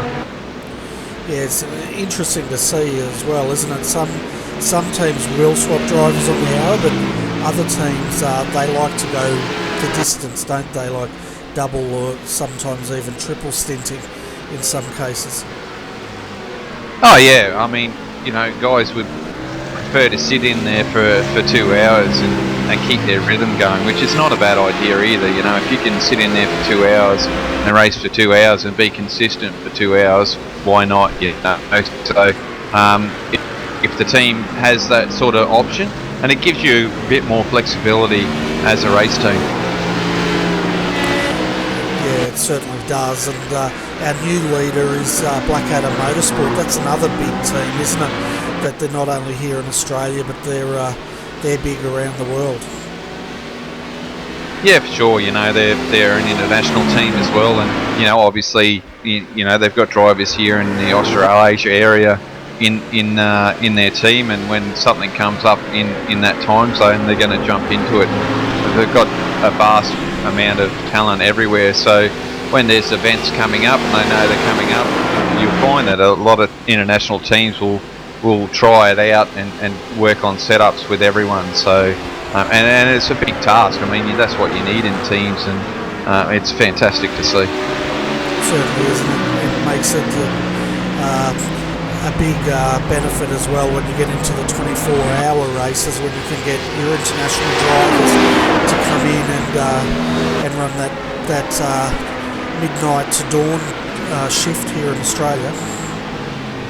Oh yeah, it's always an advantage to get you Europeans and Americans and that, especially when you're racing 24 hours here in Australia, because you definitely can get those guys to do the hours that generally that we're sleeping. So it's obviously important to have. It certainly is. So in Class C at the moment, that's being led by Blackadder Motorsport. Lewis Kugeley is driving that car. And the reason is the other guys have started to take service. In second, the 398, Kane Kuchimiya. As it goes 3 wide, going down here. Hold your breath, folks. We're coming into a hairpin here. Kane gets through. The good driving by all concerned there. But the Simworks entry for ANZ Motorsports there in second at the moment in Class C, followed by the 332 Tryhards Racing 2 entry. And it's good to see this team is definitely on the improve, isn't it? Oh yeah, it's you know, coming into this, there's quite a few new teams in here, and didn't know what it was like to race multi-class, and I think big culture shock. I think Daytona was okay. I think you had a lot of teams that carried over from last season and knew what it was all about. Yeah, we had a few little bits and pieces, and some teams were struggling. Then we went to Bathurst, and a lot of teams struggled at Bathurst, but Bathurst is renowned to being just a difficult track at the best of times, and if you couldn't keep it all together throughout your stints, it was going to cause chaos. And I mean, we saw that, but you've got to take it away from what that is, and that track is just so difficult at the best of times. But it makes it interesting racing, it makes it interesting broadcasting, and for us to watch, and sometimes we were getting frustrated because the guys were just seeing yellow flags. And today we're at Sebring, and we just see the way that the guys have approached it, and they're doing really, really well. I was expecting a yellow flag by now, and yet we've made our first pit stops, and the guys are doing such a great job, and it just goes to show how strong this series is, and how good these drivers are at the moment. Yeah, it's definitely one of the big series in Australia. It's the pinnacle as far as GT3 and multi-class racing goes in Australia. If you can race competitively in this series, you have to pretty much, what's the word? You've got to pretty much nail not only your driving lineup but also your strategy and your setup. Oh yeah, you know, generally if you want to do well, and if you're keen on making sure that your team does really, really well, and let's put it in fact that there's a lot of teams out here that want to win this championship, and that's throughout the whole classes here at the moment. You know, you just have to look at your Class A, there's talent in each and every single team. Class B, talent, you know, ERA's got a lot of their drivers in that class. They've got one in Class A, but then I think they've got 2, maybe 3 in Class B at the moment. And then Class C, you look at that, you know, we've got a couple of international teams in here, and then you've got the Australian teams, and they're all fighting to be the best in the ANC Championship, which is fantastic. And then we've got some of the teams out here, notably ERA is one of them, that are actually racing at the pro level in the Blancpain GT3 series. And I think we've got 5 Australian teams that have made that cut, which is absolutely fantastic. Yeah, it certainly is, and I was just trying to find the teams that were in there, and I'm going to get a shot again. Scott Grace put it up there a couple of times for us, and I just haven't been able to find it at the moment. But yeah, definitely a lot of pro teams. Even Mad Cow have got a team in there, so we've got pro teams in here at the moment, so it's great to see. And they're all washing through in the pits at the moment, folks. So on the hour mark, which we've just passed, let's give you a top 5 update of each class. So in Class A at the moment, Team TTL's leading that. They're pretty much dominating it. It's a 16-second gap back to the 126, which is the Evolution Racing Australia entry, and Ben Smith is still behind the wheel of that car. Then in third is the 100 Dayco Motorsports entry. They've also pitted, and Scott Connors is staying out there. This is one team that likes to go deep into their driver stints as he just gets past that traffic. Fourth in Class A is Carnet TDR, Colin Schweck behind the wheel there, and then down in fifth is the 118, just behind Carnet TDR in fifth position. And it looks like they've lost that position possibly due to their pit stop. They were 4 seconds slower than the Carnet TDR entry.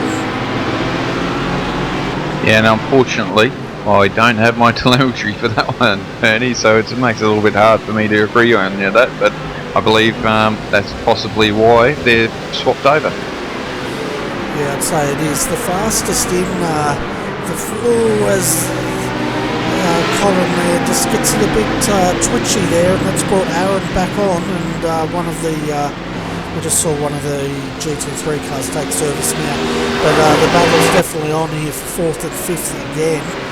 And this Redback car, it's going up and down, isn't it? It did get as high as third, then it spun, then it's dropped down, then it got back up to third. And we might have a safety car here. Just looking, we've got no, he's still going. So now they're back down to fifth. The fastest pit stop out of your top five in Class A was Team TTL. They did a 20.1 second stop.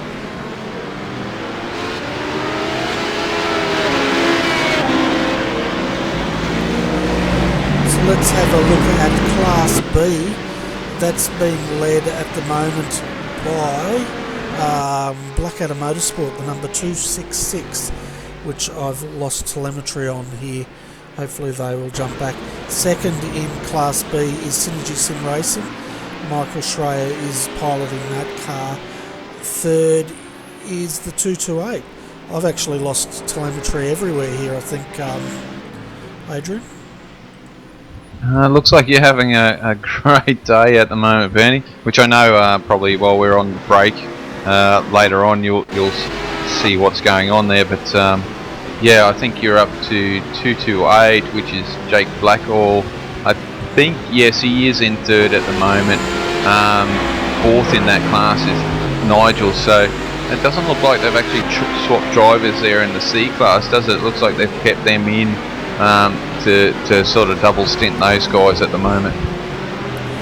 Yeah, the ERA generally likes to double stint their drivers as well, which is what they're doing. And 226, the other sister car, that was in a bit of trouble earlier on, but he's 2 laps down at this stage, but still running fourth in Class B. Then rounding out your top 5 is the 217, which is All-Star Motorsports. They're also 2 laps down at the moment.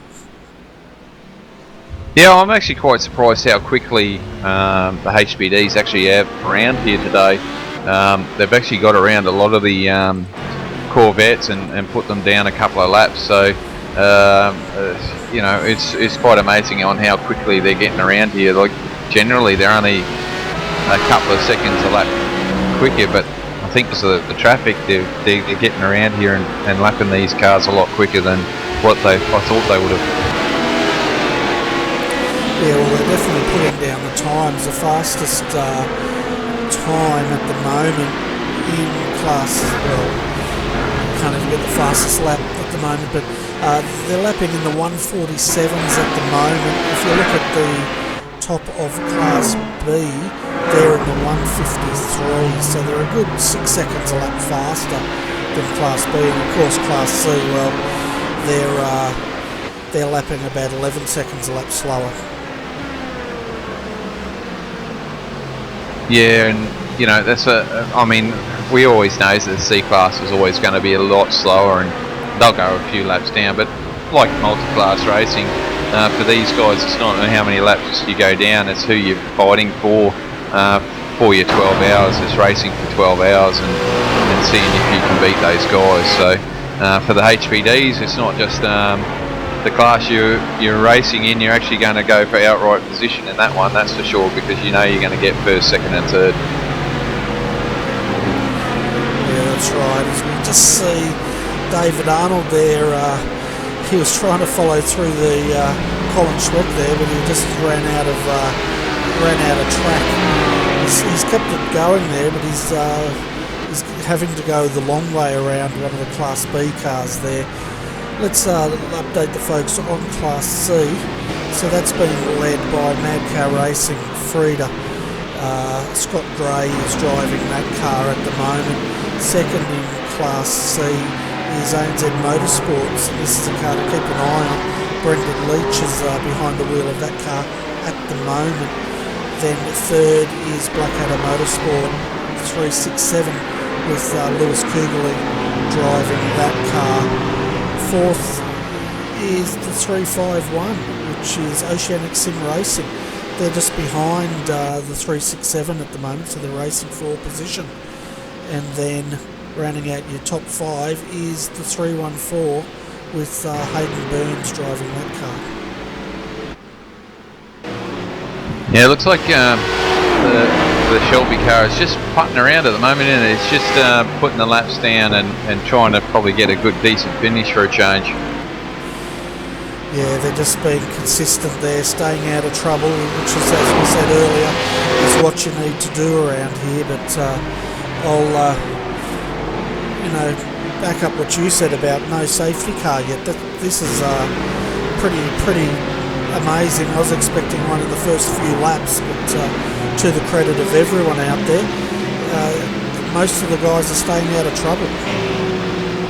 Yeah, it's been really good. I think that's, we did have a few issues like we covered it off on the first couple of races. I think what's happened here is that guys have got up to speed, so the new teams have come along and got up to speed, and let's not be mistaken though either, a lot of these drivers are really good drivers as well, and it's just about knowing who you're driving around. It's getting used to the guys, getting used to the cars, and racing these cars and figuring out what you've got to do. So don't forget, they do practice a lot as well, so there's always rooms open. These guys are putting on rooms, hosting rooms, so that you can get that advantage in as well. So it's really good to see this work, and I'll tell you what, it's just going to be a premier series race, I think, for a long time to come. Oh, that's for sure. And as we were saying earlier, it's definitely the pinnacle of multi-class racing here in Australia at the moment. But talking about rooms, one team's even put up a public room for the whole duration of this race, where the guys that are going to be stepping into the cars can actually go out there and warm up. So that's a new innovation for this series. Oh yeah, that's a great little thing, and just have a little room open for the guys. I mean, that's great. You can go off and do some little bit of a practice run as well, so it gives you that little bit of a chance to warm up before you get out on track.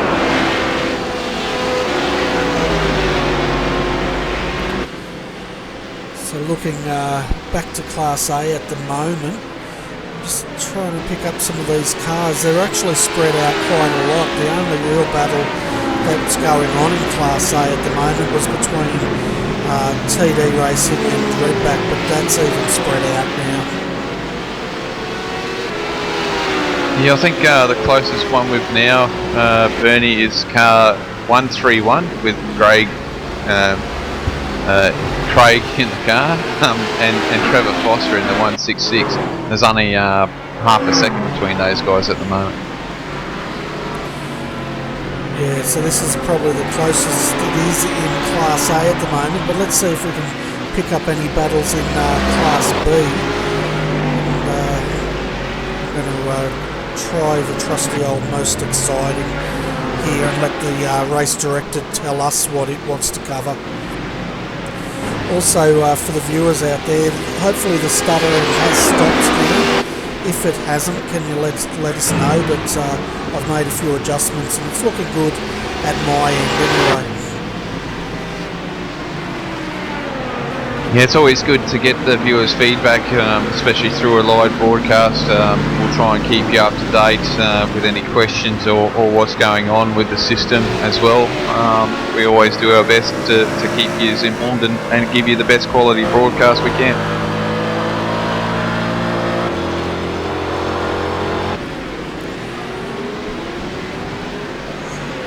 Well, there's some trusty old exciting racing down here in Class C at the moment, Bernie. We've got Lewis Kugley and Matthew Nethercote racing away here, and Matthew's having a good look inside of Lewis, and he might have it as he's got the inside corner in the hairpin, and yes, he's pulled that off. What a great move there by Matthew.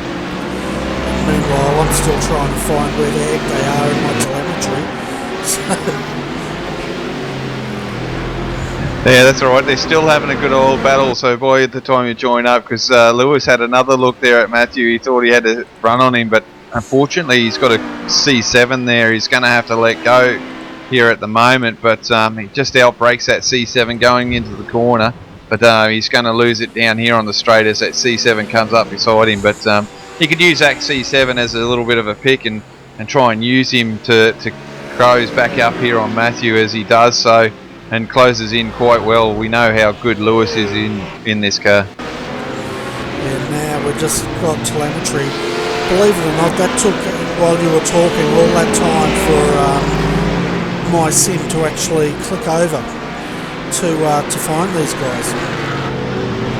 Yeah, you've got a little bit of issue there, so I think you've got a little bit of work to do, Bernie, when we go off and have our break. So I don't think someone's not going to have a break here. Oh, Lewis closes right in there on Matthew. So just think confidence in Lewis, and I think that's where he gets a lot of speed is in his braking in that BMW, and that BMW is awesome on its brakes. Oh, it certainly is, and we've got live pictures now of this battle, and you can see now as they come down the back straight here, Lewis has got the draft. Yeah, I'm going to sit on the front of Lewis's nose cone as there's a car off the side there, got out the road, but I don't think we want to miss what's going on here, because I'm going to sit on the nose cone of Lewis's car here as I want to watch him close in on Matthew's rear bumper. Well, he got so close at one point you could actually see the inside of the rough. He just goes really, really deep into the corners, doesn't he? He's really late on the brakes, of just seeing where Matthew braked and where Lewis did, and he was so late on those brakes.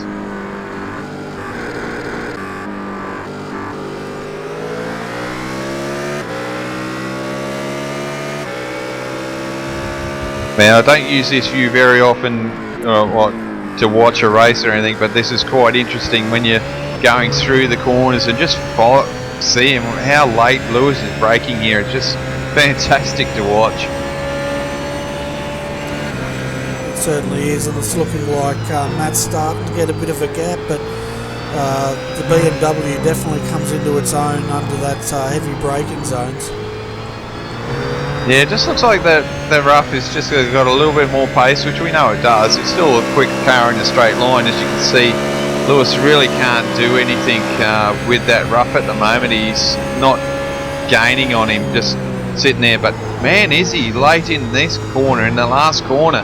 Look how much he closes in around here, and you can see the cars jerking around there, going over those bumps, and I can hear a HPD go past. So that probably looks like Sam Sutton there, so the leader's going around again, and he's taken two cars as you can see Lewis going out wide. He's got a car inside, which is a Corvette, so it's quite interesting sitting in this position, seeing how the cars go around.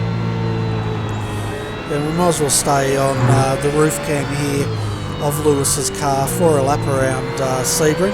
Got the telemetry up, folks, so you'll be able to see what gear he takes and what sort of top end speed he's getting out of this BMW.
was quite an interesting lap there to see how good the BMW is under brakes, but the rough seems to answer the call by getting out of those corners faster.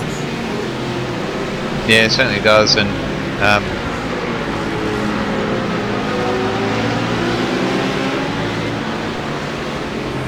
just having a look, there's been a penalty currently being issued as we speak to the 217, and that is the All-Star Motorsports car for causing contact on the 331.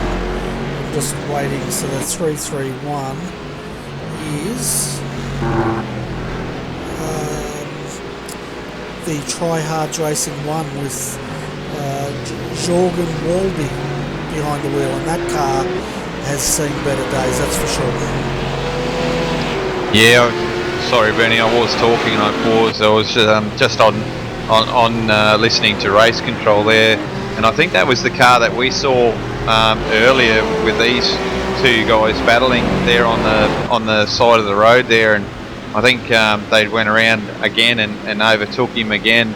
Just a lot of damage, and race control was just warning the drivers of a slow car out there, and I believe he's in the pit lane now, so that car's made it back safely, which is really good. And that's another thing about having live race control. They can update you on what's going on and just be aware of what sort of trouble's on the track. Yeah, well, that's exactly right. As we see the 331 at the moment, he's flashing his headlights, telling the guys to go past him, and that car has got the whole front end smashed in, and he's continuing to circulate, so he must be happy with the way that is going at the moment. Yeah, it's one of those things. I mean, it's funny. I'm just sitting here on the nose of the car at Lewis's car, and generally I'm not sitting on one car for so long, but just sitting here watching him close in on this OSR car 351, and then all of a sudden you'll start hearing this other noise, and it'll be a HPD or a Corvette come up beside you, and I'm just wondering why he's doing that. So it's quite interesting, and you're quite blinded at what's going on around you at the time. Yeah, well, I guess you would be. Are you still sitting on the nose of that car? Yeah, it's quite interesting just watching, and it's fantastic. I cannot believe I'm enjoying sitting here watching Lewis close in on the back of that car, but obviously there's a bit of a break now, and I'm not going to get the same sort of view, but it's been pretty cool sitting here and just watching him close in on these cars. As at the moment he closed in there, just letting the 351 and letting that Corvette through. Yeah, so the 217 All-Star Motorsports is with Cody Bird. As I was saying, he has been issued a drive-through penalty for contact with the 331. And we saw the 331 looping around there. So that car will have to come in and serve a drive-through. There's also another penalty currently being issued on the 367 Blackadder Motorsport entry. I'm trying to pick that car up at the moment. That's Lewis Kugel's car for causing contact with the 35 car. Oh, sorry, the 137. So causing contact there. Racing incident that has been deemed as.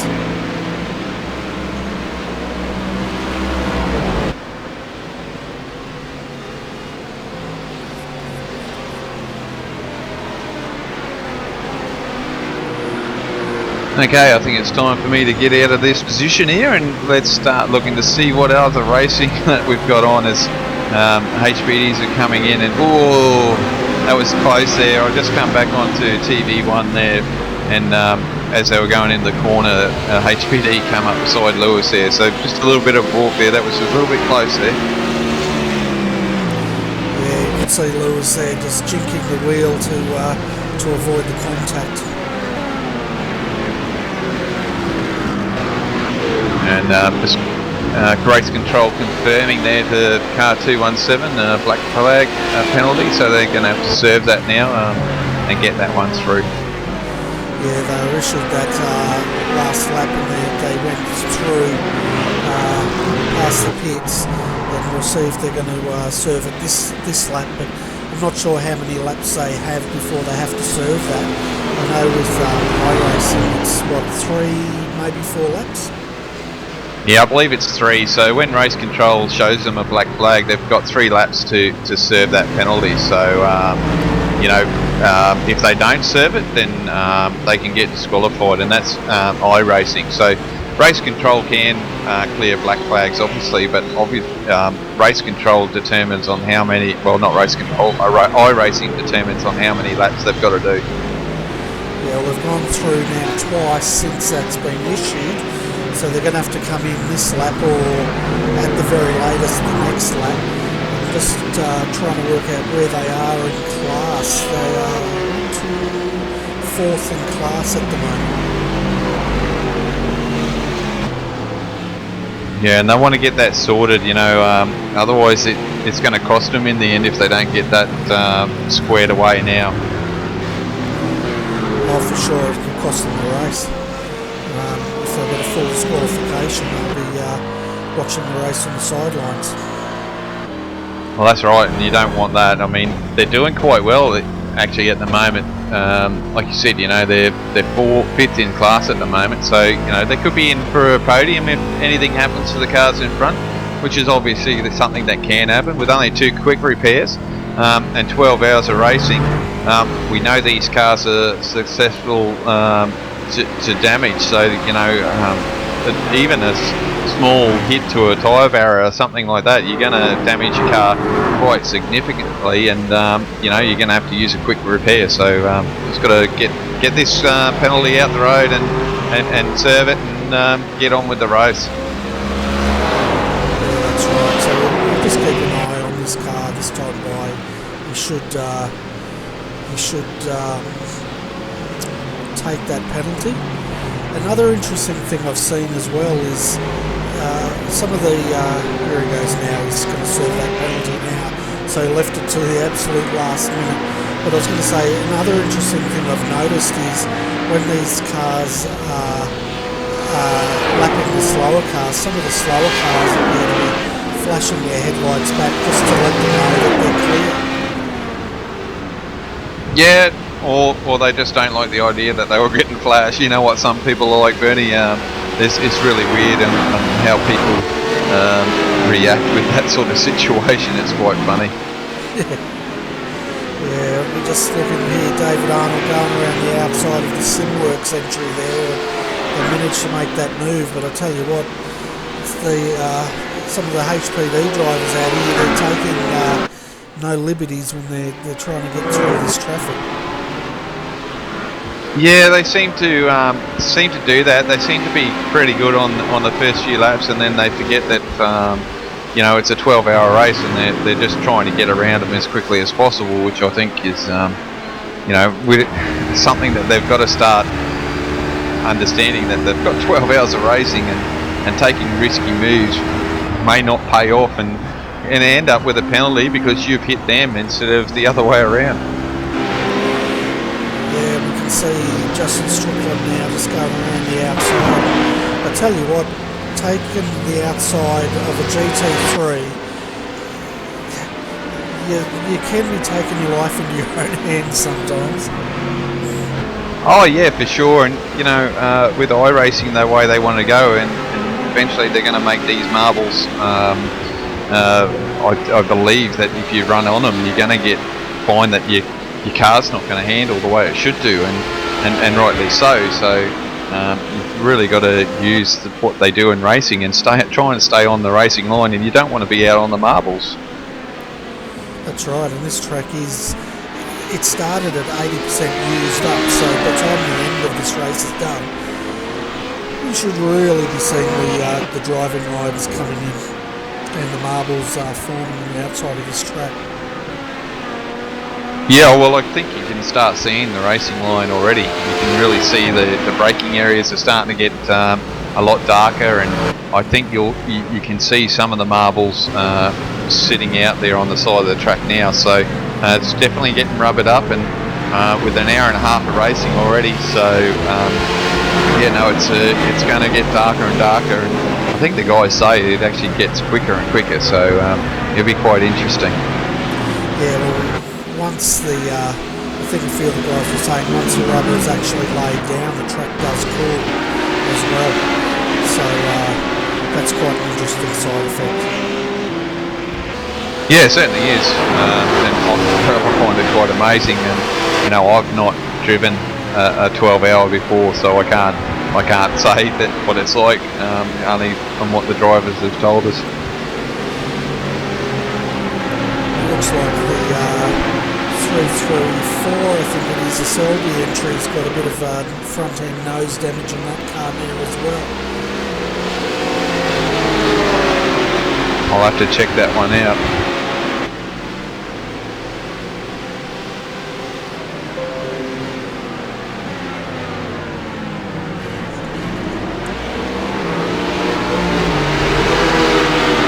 And he's stuck in a bit of HPG traffic here too as well at the moment, and you know, he's just going to keep his line. I think that's the key to a lot of these GT3 cars, and I think I've mentioned plenty of times before, just stay on your own line and go through the racing line, and when you're coming up to a corner, a braking corner, and you've got a HPD, just brake a little bit earlier so they can just swim by, because these GT3s have obviously got the ABS, so they can actually brake later into a corner, but I think the best option for these guys is just to brake a little bit earlier, let the HPDs through, and then you don't have that hassle of that car hounding you through a corner.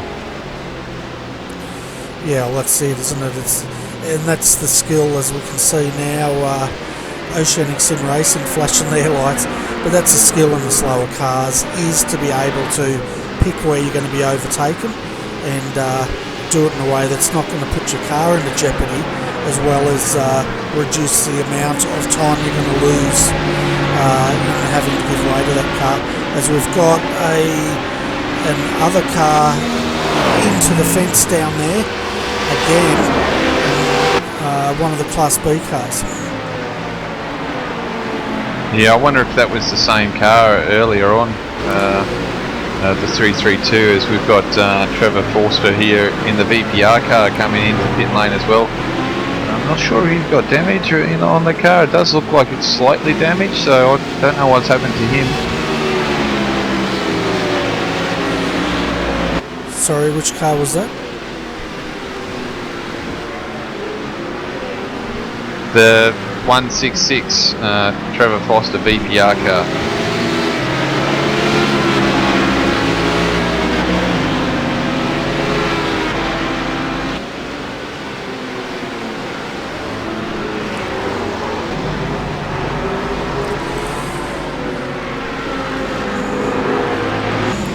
Looking back up front at the moment, folks, the lead that Sam Sutton's pulled out for Team TTL, it's, what was it, last time through, 41 seconds was the gap from him back to Scott Connors, who's running in second position.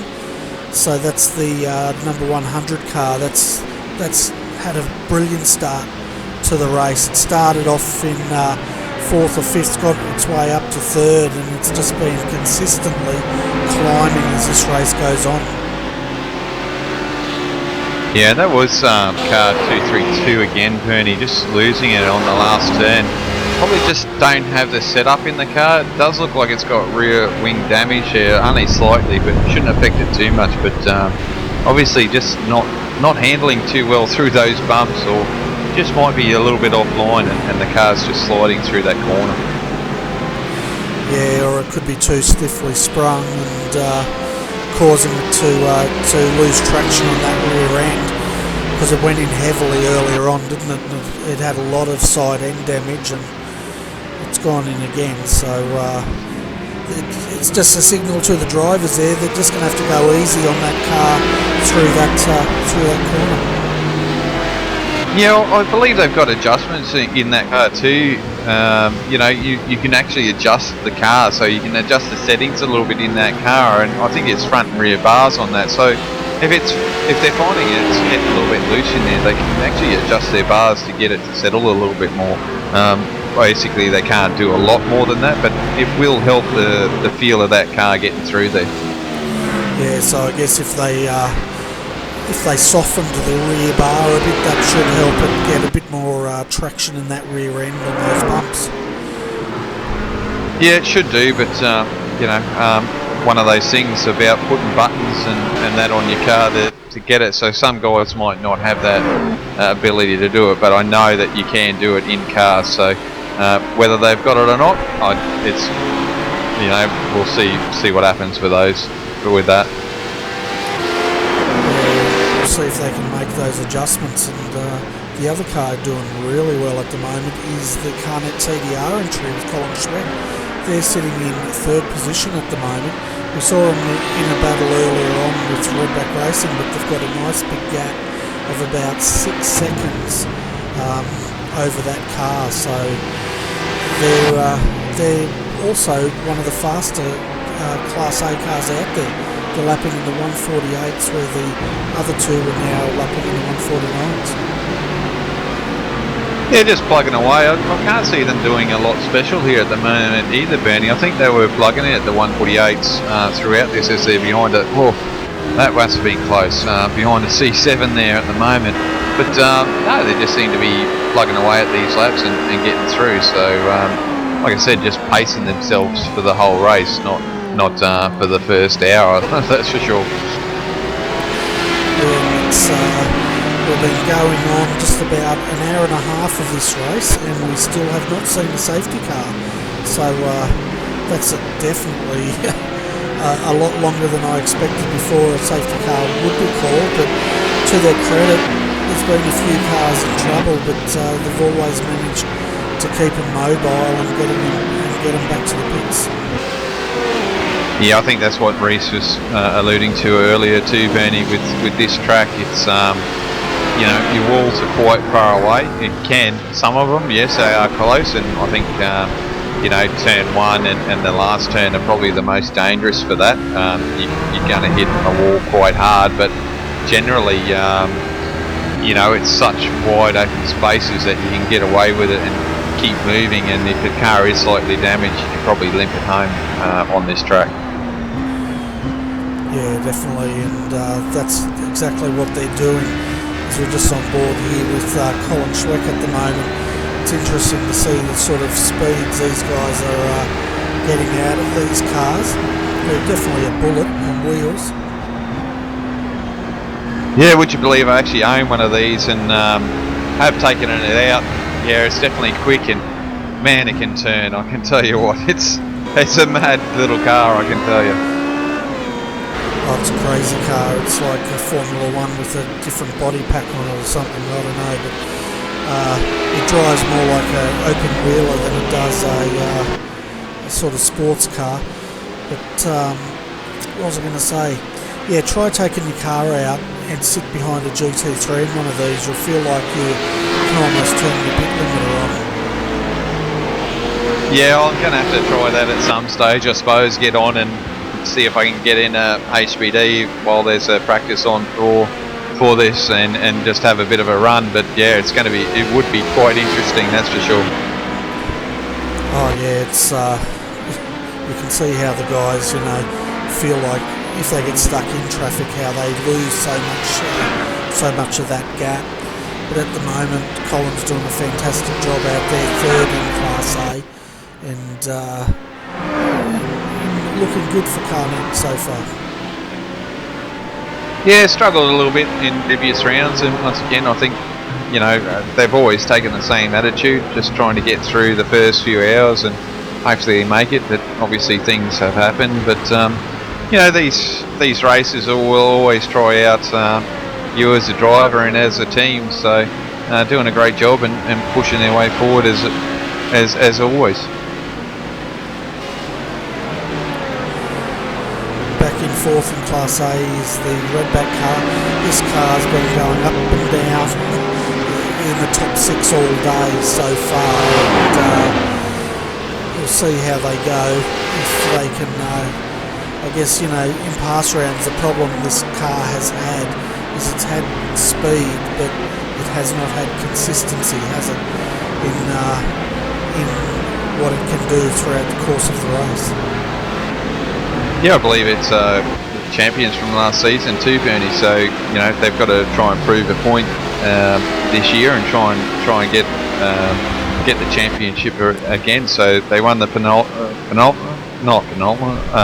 inaugural race championship. So they were the first winners, and they want to back it up. So to be back-to-back winners is something else to be able to say that you're back-to-back winners in AEC, which is something that I'm sure the guys would take pride in.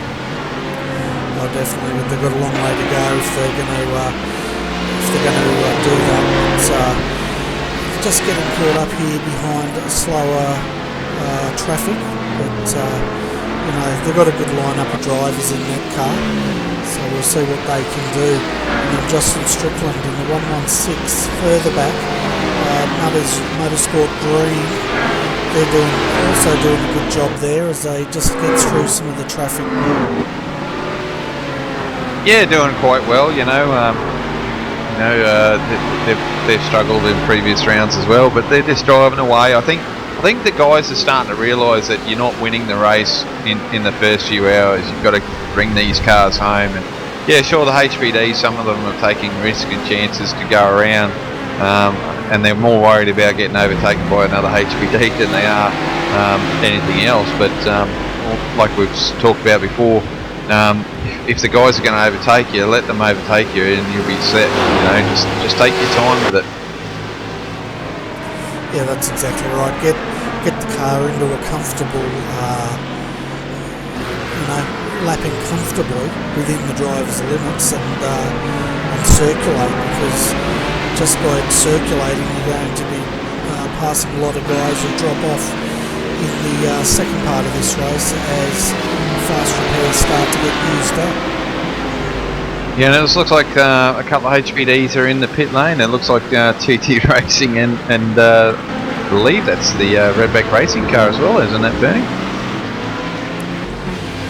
Yeah, it's taking service. David Arnold staying in that car and coming back out. That pit stop. Let's have a look at our telemetry.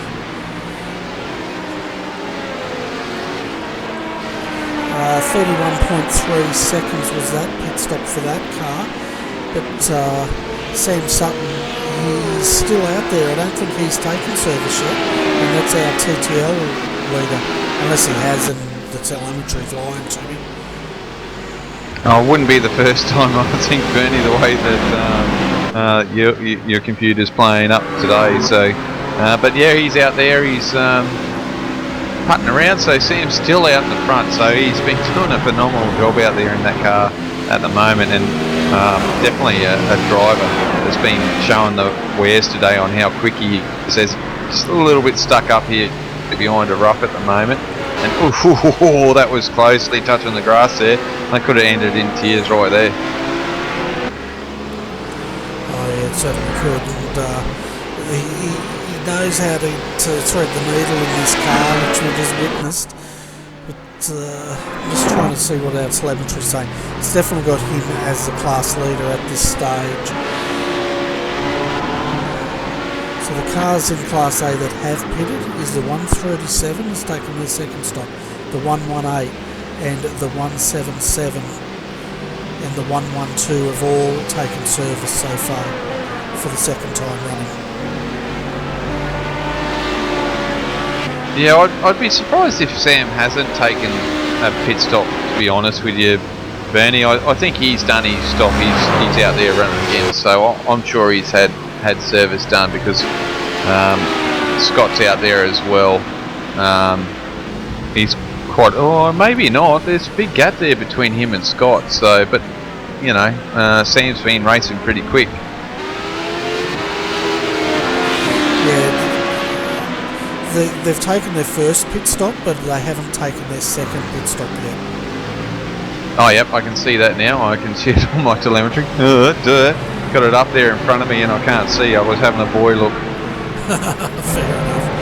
See now as Scott's coming through, he's now taking service. So Scott Connors in the 100 is coming in, and Sam Sutton has stayed out for another lap. So we'll stay with this pit stop and just see who jumps into this car and how long the stop is.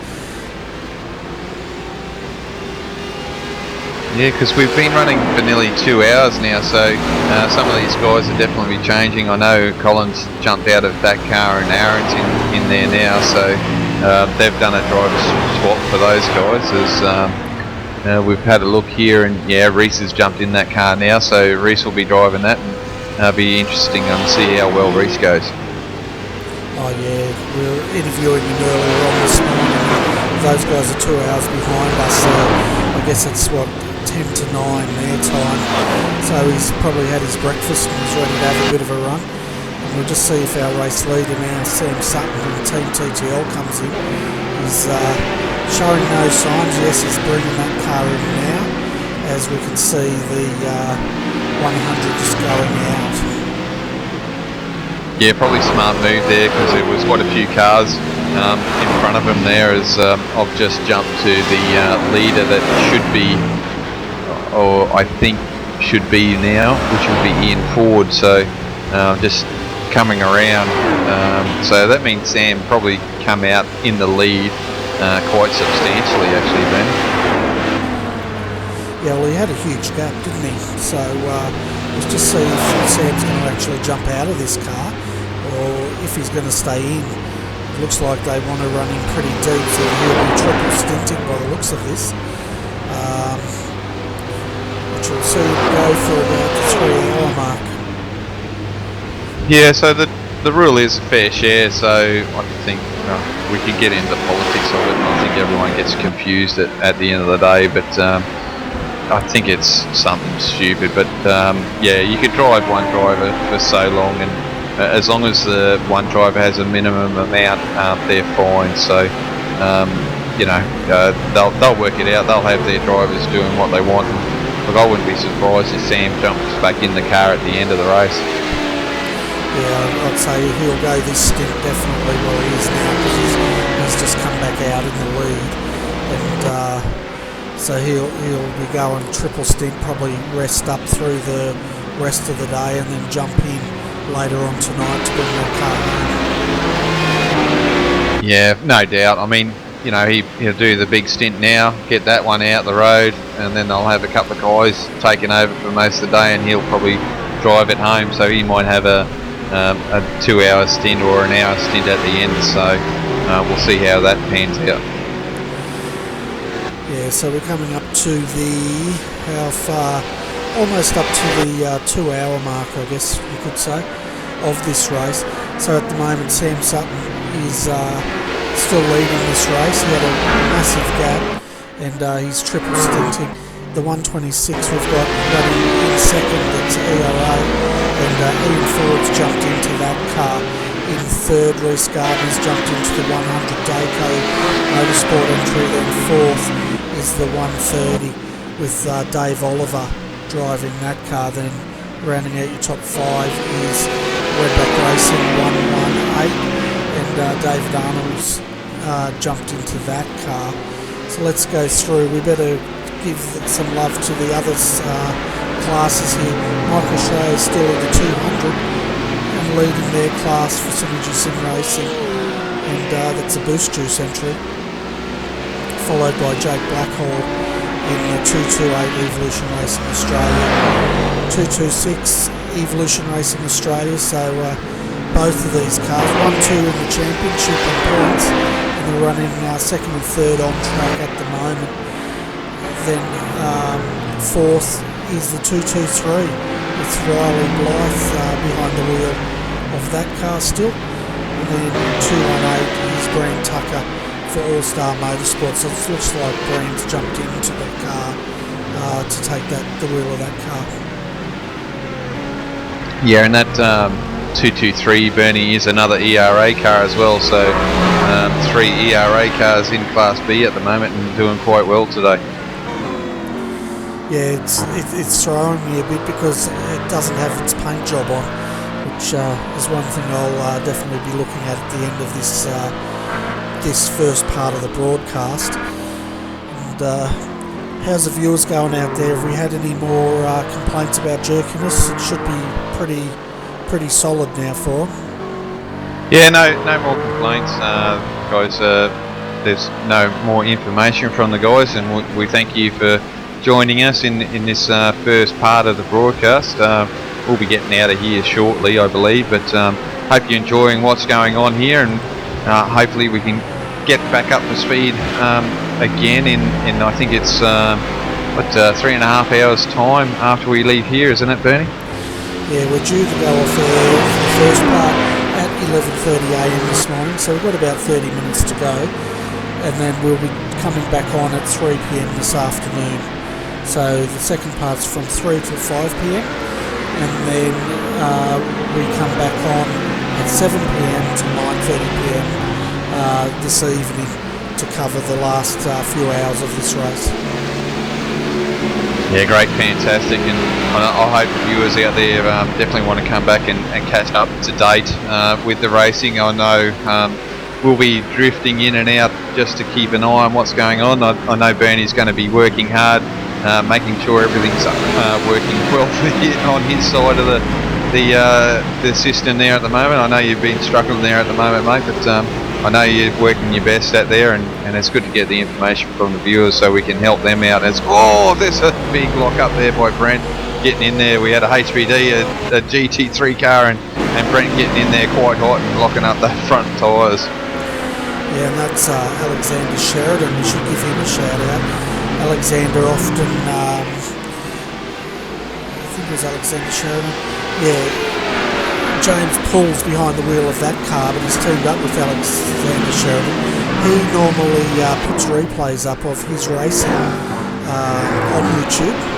So if you want to see a different perspective from a driver's perspective in a Class C, go over and look up Alexander Sheridan, Sheridan, on YouTube, and check out some of his videos. They're pretty good.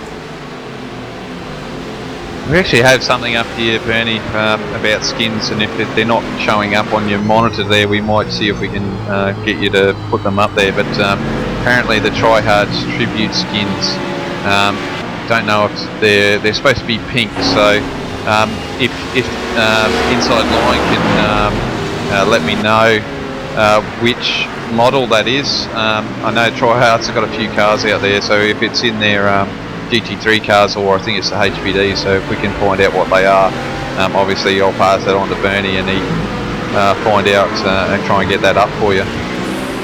Yeah, well I downloaded the official skins pack that all teams were supposed to have submitted their skins to that pack, and I downloaded that this morning, so if the skins are wrong, well, I don't know what we can do. If I turn on trading paints, it could affect other teams, so they're going to have to make them available to me, and that's up to them to work out how they can do that.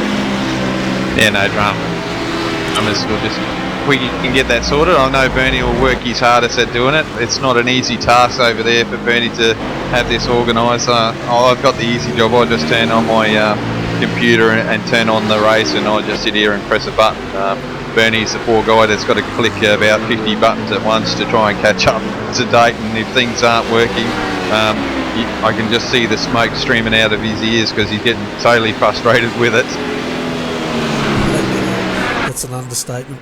But yeah, at Class C at the moment, Lewis Kugel's leading that class for Blackadder Motorsport. This car's been really strong in this class, hasn't it? Yeah, it certainly has, and have we lost Frida there at the moment? Unfortunately, can't see it down. Oh yes, it's there. It's not just showing up on my telemetry. It looks like we got a few, got a couple of takers down there, Bernie. We've got Colin Schweck and looks like Wayne as well. So might be able to bring a couple of guys up before we nick off and have a break. Yeah, we'll bring Wayne up first, and while he's doing that, I might have a bit of a break and let you carry the interviews for a little bit if you don't mind. Yeah, no, that's fine. Hi Wayne, welcome to the RRTV commentary booth from Tryhards. How's the race progressing, and what's it looking forward to for the next, what have we got, 10 hours to go? Yeah, g'day Bernie, how you going? Going well, thanks so far. Currently sitting in 11th. I did the first stint, car felt good. Clean race so far. Craig's just finished his second stint, and we've got Stephen Collins Cooper in the car at the moment. Yeah, so we'll just keep pushing on, and quite happy just to finish up with the top 10 at the end of the day. Just keep it clean, I think we'll achieve that. Yeah, it looks like a very clean race with these guys at the moment, isn't it? Very great, very good racecraft going on at the moment. Quite different thoughts than what I would have imagined. I thought we would have had a safety car by now, but the race is really clean. Yeah, it's been good so far. Got to be very patient with this, the traffic around this track. It's not the easiest track to pass on, catch up to the GP3 cars and whatnot, but yeah, patience is the key, I think. Yeah, especially around Sebring, it's a bit bumpy and some of the sections get really tight, so there's not much call for overtaking, but there is a couple. But you're right, and it's just around the GT3s, and well, we just see Stephen there get a little bit loose as we're watching him at the moment. But I believe you're supposed to be running a special skin at the moment. Has the team uploaded that into the team paints? Yes, they have. Yeah, we're running a tribute skin for one of our teammates in HPD2. Sadly lost his wife a few days ago, Derek Nichols. Yeah, not sure why they're not showing up on the broadcast at the moment, but they have been uploaded. Okay, no worries, and our condolences to Derek there. Not a nice thing for sure, but look, you're doing a great job out there as well. As Stephen gets a little bit crossed up again, so it's getting a little bit interesting there at the moment with Stephen. Yeah. Hopefully you've got someone there getting him to calm down a bit at the moment. Yeah, well, I might, I think Craig's probably on the radio to him at the moment. I might jump back in our radio after this interview and settle him down a little bit. Yeah, it's a little bit excited at the moment. The car's a little bit squirmy, but yeah, no, it's good to see the racing's nice and clean at the moment. Well, I won't get this on too much longer, so you can get back to your teammates. But how's the race planned out for you guys? Are you going to share it over a couple of stints each time, or you know, you're going to share it out a little bit differently, or is it just open to whatever happens throughout the race? We'll play it by ear a little bit. At this stage, we're just going to run one stint each, just rotate. So I did the first stint, Craig Galbraith the second, and Stephen's on the third, and then I'll jump back in for the next one and we'll just continue on that way throughout the day. We're all going to be available for the whole day, so yeah, just play it like that at this stage. How's the track going? It definitely looks like it's rubbering up, so how are you finding cars? Like, I know you guys are doing an hour stint at the moment, and you'll probably get a little bit more feel for it when you jump back in. Obviously the track changes throughout the day, but how do you find it as it's changing? Well, that first thing, I didn't find too much change, but it's just struggling a little bit in the front end of work. The car wasn't quite turning in the way I'd like it to, but hopefully this rubbers up a bit more. I might get a bit more turn in. We'll see how it goes in my next stint. Yeah, cool. And I think we might wrap this up for you so you can go back. It looks like Stephen's settled down, but obviously a little bit more calmer heads in there to try and get through this traffic, because it looks like he's got a little bit of work to do. But yeah, I want to put a shout out. I know we've already covered Derek, and once again condolences from the RRTV commentary booth here. It's not an easy thing for someone to go through, but any more shout outs there, mate? Yeah, just quick shout out to Justin Rochison too, one of our other teammates who unfortunately couldn't join us for the race today. It's actually his car setup that we're using today was quite good, so yeah, thanks Justin, and quick thanks to our sponsors, Great Whites, Motorless Motorsport, Lone Wolf and Bomb, and yeah, thanks for the interview, Bernie, and might try and talk to you a bit later on in the day. Yeah, that'd be great. Anytime that you guys are welcome to come up and have a quick chat to us, and we'll get to you as quickly as we can. Yeah, great. Thanks, Bernie.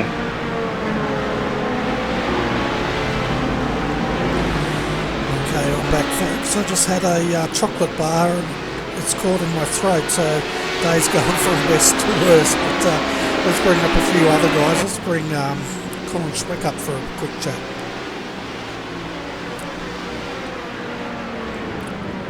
Hi Colin, welcome to RRTV's commentary booth, and your car's looking pretty strong out there at the moment. Yeah, we're going very well. Happy with the position we're sitting in, and we've got a nice comfy car and we don't have any damage on it, so it's looking good for the next 10 hours. It certainly is. And are you surprised that we've gone for 2 hours here without a safety car? I'm pretty surprised, yeah. I thought something could have happened at the start there, but yeah, I'm sure one's just around the corner. Oh well, I'm not sure about that. We'll soon find out. But as far as the car goes, it looks like you've got the setup nailed down. We've got Aaron Osborne in the car at the moment. Was there any issues that you had in the first couple of hours, or was it pretty much smooth sailing for you? A couple of close calls with the traffic, but it's been pretty smooth sailing. We've gone with a bit more downforce in the car, so it's a bit safer. So we're not really running on the ragged edge of the car. Yeah, so you're really going for the consistency, and it's definitely showing, because you're 5th in class at the moment, and that's probably due to pit stops. Yeah, I think we're 5th in class outright at the moment, but we've been running with the 100 and the 118 car most of the race. Just a bit of a gap at the moment, but we should come back into contention probably for 3rd spot. As the traffic gets thinner and things happen out there, I'm sure we'll see this car definitely coming up. It's been competitive all day. We're watching you and talking you up, and you didn't get the commentator's curse, so that's a good thing. But as far as tyres go in this car, how's that been going? Yeah, they're excellent. I'm not sure because we're running a fraction more downforce, but if we wanted to, we could probably put our fastest lap in at the end of the stint. So the tyres are going quite well. Fantastic. And what other drivers can we expect to see in that car later on today? So my brother should rock up sometime this afternoon after work, and then just Aaron. So it's just the 3 of us today. Fantastic. So before you go though, I might see if Adrian's available and see if he's got any other questions for you. Yeah, thanks, Bernie. Colin, we see that Aaron's out there and throwing some decent lap times in too, actually, getting this car around here. With the traffic, is the plan for you guys just to do set your own lap times, set your own pace, and just get around here until with 2 hours to go? Yeah, pretty much. We've had a few issues with traffic. Just the problem is there's been no safety car, so the traffic's spread out to the point where you get 1 or 2 cars every lap. So it's pretty hard to run your own pace. If we had no traffic on course, we'd probably be running high 47s, maybe low 48s, but with the traffic we're probably averaging 49s just because we catch them in the wrong spots. So we just got to run a pace, stay comfortable, stay without any damage, and then when we get to the last few hours you might try and push a little harder through the traffic. Yeah, I did see earlier on while you were racing, keeping an eye on you there through some of those tight issues that you were having. You actually backed off a little bit, and it looked like you're saying, yeah, you can go first, I'm not going to bother trying to push my way through here because it might turn nasty. Is that what the trainer thought was for you at that stage?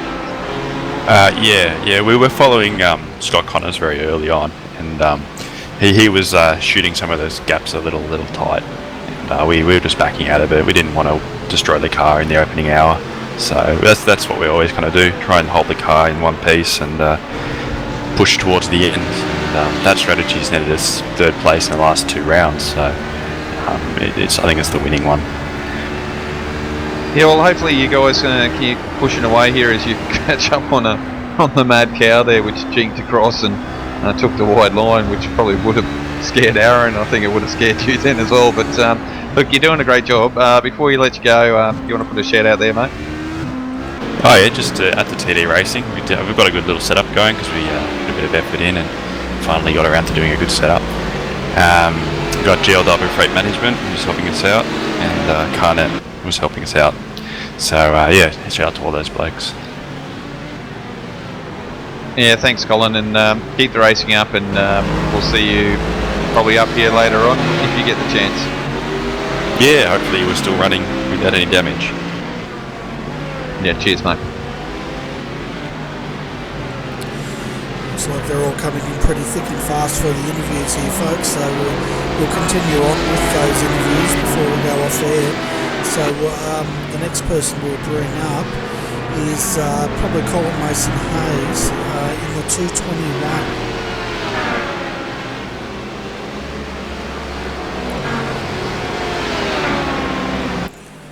Hi Colin, welcome to RRTV's commentary booth. How's the race been shaping up for you guys? Thanks for putting me up here. First time for everything. Yeah, car's going really well. Running about 27th at the moment. Looks like you're carrying a little bit of front end damage on that car. Is it causing you guys any problems?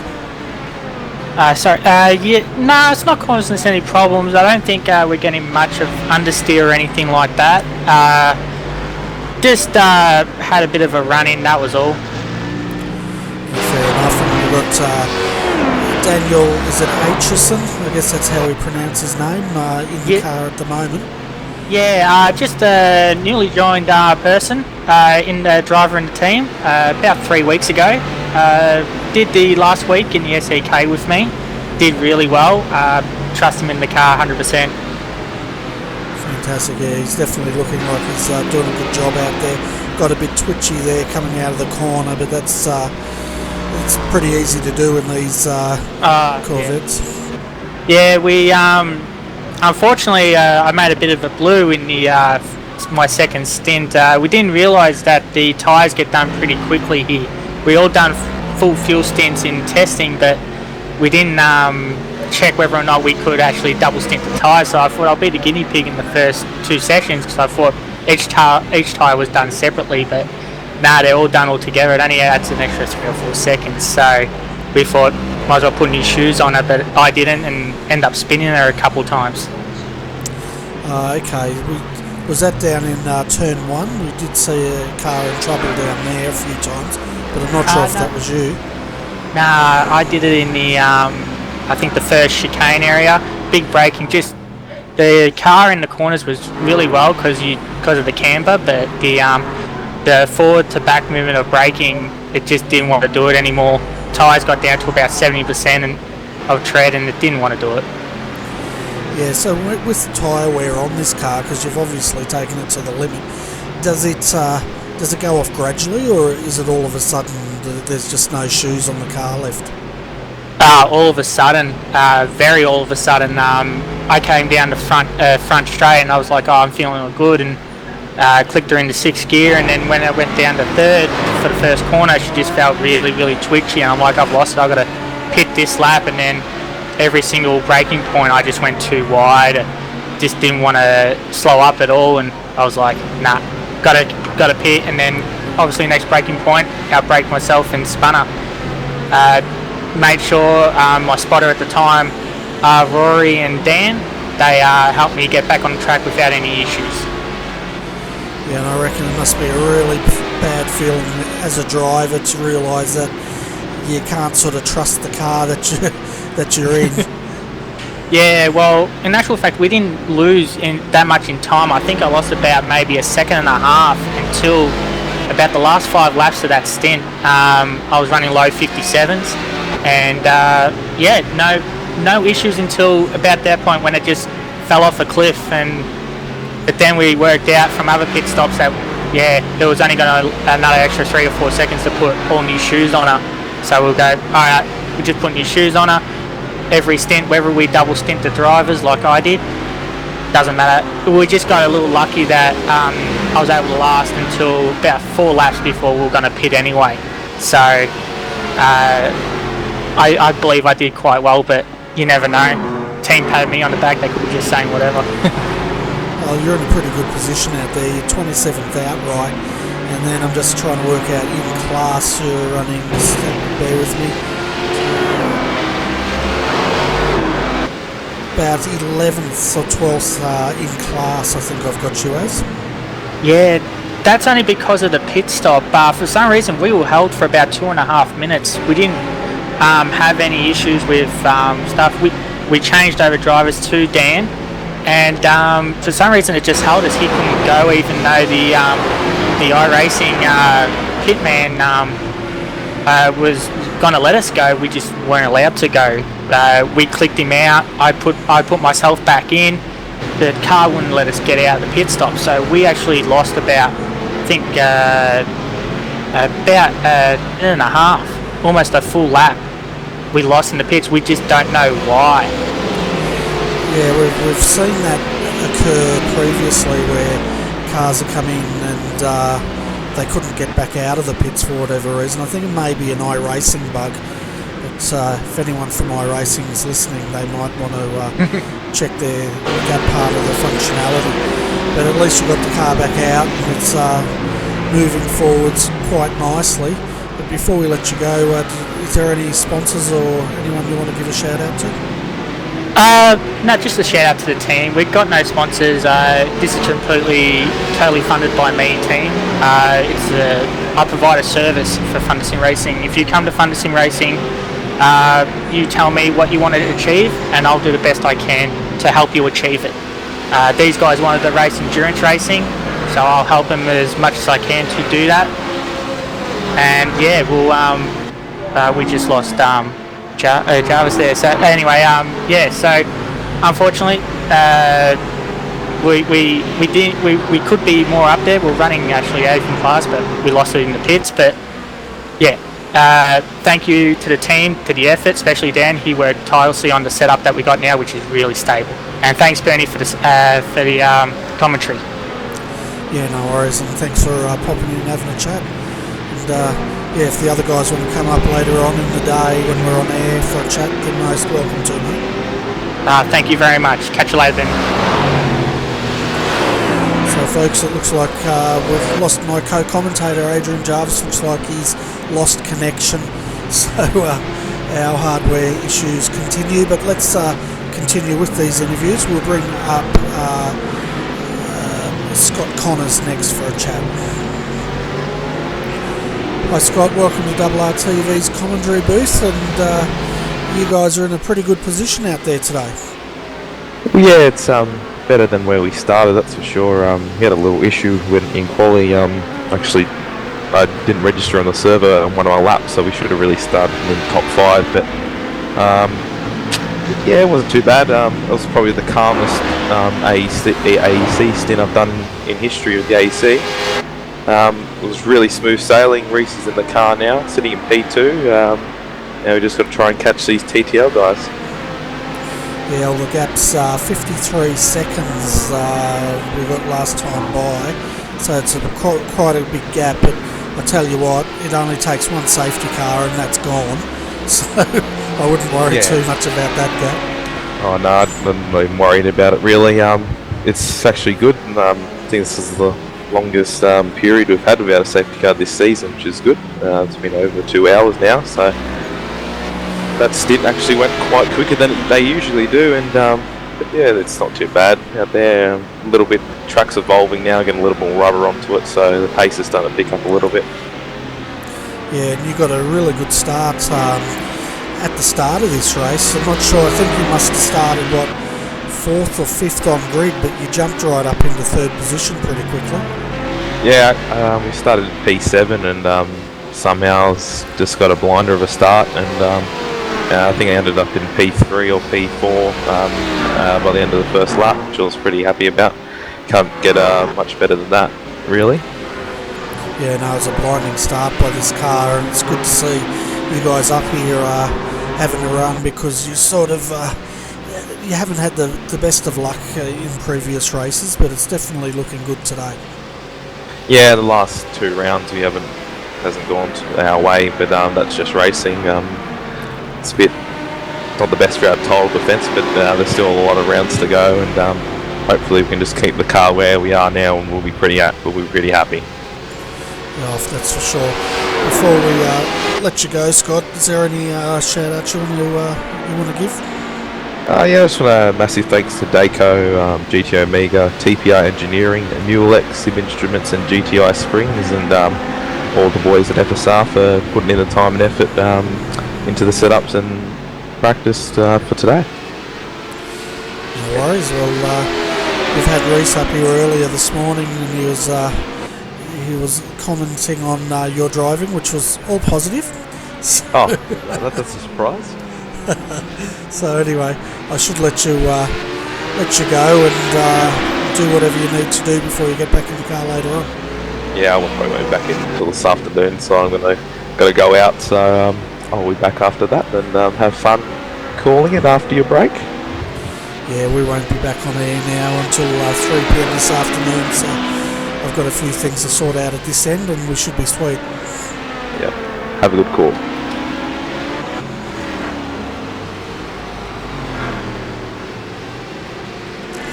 Next person to bring up to the commentary box for a chat is Trent Thomas. Hi Trent, in the 111 at the moment. I'm just trying to work out where you guys are on track. Yeah, way down the order, unfortunately. Got involved in an accident on lap 1 in turn 2, got pushed off track. That put us behind some of the DPs, but had a bit of fun coming back through the field. I think drove back up to about 7th or 8th place. And then I got tangled up with a GT3 car, the number 300. Apologies to them because I gave them a pretty solid whack in the rear quarter. So shout out to them. And then not long after that, I think I actually spun by myself in front of another car who then hit us. They just had nowhere to go, unfortunately for them. And then that's had to pit for repairs. Just had no top end speed, so went into the pits. Didn't use a fast repair. Just waited. I think it was about 48 seconds worth of repairs we had, and then about 2 laps after that is when the penalty came for the contact with the 300, which was a 60-second stop and hold. So that's put us 2 laps down the order. So yeah, we're sitting we got pace for about 8th position, but unfortunately, the start of the race hasn't gone to plan. So we're sitting down the order a little bit. Yeah, we caught that first incident. It looked like the driver didn't know you were on the outside there at the time, but unfortunately it sort of buried you in the field a bit. But it's still got a long way to go. How far have we? 9 hours 44 minutes to go of this race, and you're sitting 19th outright, so anything can happen yet. Yeah, I think we'll just be happy if we can finish. I've gotten off the sim and I've done something to my knee, so I haven't told my teammates yet. I'm not sure if I can jump back in the car, but yeah, hopefully I'll get up, walk around, try and stretch it out a little bit and see whether or not that helps. But a long way to go yet, and these guys, we just want to keep it on the track. Basically, that's our goal for the race, is just to finish. Yeah, so I've got Ben Wilkinson in the car at the moment. So who's the other guy lined up to jump in the car? Andrew Gaines should be the other one who jumps in the car for us a little bit later today. Not sure when he's getting in exactly, but yeah, sometime. I think Ben's in for a double stint now, so either myself or Andrew will be in the car after him. Okay, well hopefully that knee will be on the improve once you get out of here and stretch it. But before we let you go, do you want to give a shout out to your sponsors? Yeah, thanks Bernie. First of all, thanks to you guys for putting on the broadcast, AEC and all the guys that organise this. To Monster Designs for us, quickbeds.com, we're in their grassroots program. Use code 1564 and booking accommodation in Australia and New Zealand. That helps us maintain the team and any series that we run. And Styles with Z's at the end. If you Google that, they do Australian rustic themed gifts and homewares and stuff. Fantastic. Well, best of luck, and no doubt we'll hear from some of you guys later on in the day. Thanks a lot, Bernie. Thanks, Adrian. Hey, Adrian, you managed to get your internet connection working again, mate? Yeah, it looks like they've actually turned it off, so which is a drama. So someone's getting a phone call if it happens again today, because seriously, it's not funny. That's no good at all. We'll bring up James Stevenson for a bit of a chat. Are you up for having an interview with him? Yeah, James runs a Mad Cow, so yeah, bring him up. Hopefully he's not in the car at the moment. No, Scott Gray's in the car, so I'm hoping he's in a position to talk, but that's why I'm giving you the interview, so he can rouse on you, not me. Yeah, fair enough. Hey James, welcome to the RRTV commentary booth. Good to have you here. How's the race progressing in that Mad Cow of yours? It's pretty good at the moment. Just having a little bit of trouble with the traffic because we keep getting it in big gaggles and losing massive amounts of time, but otherwise it's smooth sailing. Yeah, great. I was seen there, I believe you were in the car to start the race, and you just opened up a great big lead there on the guys, so had a good start, pushing that Mad Cow forward quite well. Yeah, we've had the advantage that we ran the World Tour 12 hour, so our car was already pretty dialed in, whereas I think a lot of other people didn't do that, so they've had to start the prep work just in the last week or so. Yeah, and it's good to see, you know, the car's doing well. You've jumped out there, and yeah, you probably had a small advantage. I'm not up to date where you are on track at the moment because my internet dropped a couple of minutes ago. I'm trying to reboot it up, but it's going really well for you guys. That BMW seems to be nice, solid, and a sturdy vehicle throughout all these builds lately, and it just seems like the car to have at the moment. I think this build, especially after the last balance of performance update, I think all the cars are now very, very even. Like, but at different tracks you're looking at maybe a maximum of a tenth of a second per lap difference between cars. It's just purely down to how much prep work we've done by doing the other 12 hour previously. Yeah, for sure, and you know, with the way that works, obviously you've got your driver lined up sorted as well, so that way you've got a system in place for each driver. Yeah, that's it. All three of the drivers we've got here today have already done the 12 hours, so we're all raring to go. We're putting Michael Fabian in at the next pit stop, and he'll do a couple of hours, and then Scott will get back in. And because the team's international, I believe it's international, you guys have get the guys to help you up with setups and that with this BMW? No, our team is purely Australian, and we just do the setup ourselves. Well, there you go. I've been corrected on Lloyd Broadcast there, Bernie, so we're up to date. That it's a full-on Australian team, which is really, really good to see. You guys there have also made it into the Pro Series as well, which is really good for you guys. Yeah, we're looking forward to that coming up in a couple of weeks. Yeah, no, it should be good, and we should tell the viewers when that is and let them know where they can watch that for you guys to support you in that race. I haven't got the exact date, but I believe it's 2 weeks' time, and it'll be on iRacing Live, which I think is where you can watch this broadcast as well. Yeah, it certainly is, and yeah, it'd be great to see you guys out there and taking it to the world. I mean, 5 Australian teams is really good to have, and for you guys to be up there as well. And are you going to be supporting Miss Farida here, or are you actually entering with a different car? We've got 2 cars. We've got Bessie and Buttercup that we run in that series. Both BMWs, or are you just changing up into a Mercedes, Audi? We're tossing up between the BMW and the Mercedes. We haven't 100% made up our mind yet. Yeah, it makes it hard, doesn't it, just to see where they're going with the few updates they have. I think they've had their final update, haven't they? So I think they're going to be running with the way the cars are now. Well, as I said, the pace between the cars is very, very even, but right now the Mercedes is actually a lap short on fuel, so we're just looking to see whether they tweak that before the series starts or not. Yeah, very cool. So, you know, just goes to show the preparation into this is long and hard and thought out, because you've got to stick with that car throughout the whole year, don't you? Yeah, throughout all 5 races that they're having. Now, how are you guys going to go? I believe the AEC may update to the new GT3s later on in this year. I think it's about June. I think they were thinking about doing that. How's that going to go with you guys? Obviously, if you keep with the BMW and they change to, say, the Mercedes, you're going to have to adapt to that car. Well, probably not as badly because you seem to like it already, but just another option that you're going to have to work through. Yeah, well, both the BMW and the Mercedes will be available when they do change, so we will switch or stay depending on which car that we're running in the World Championship Series. Yeah, which isn't silly, is it? Because at least then you're basically driving the same car all the time, which should be pretty handy for you guys.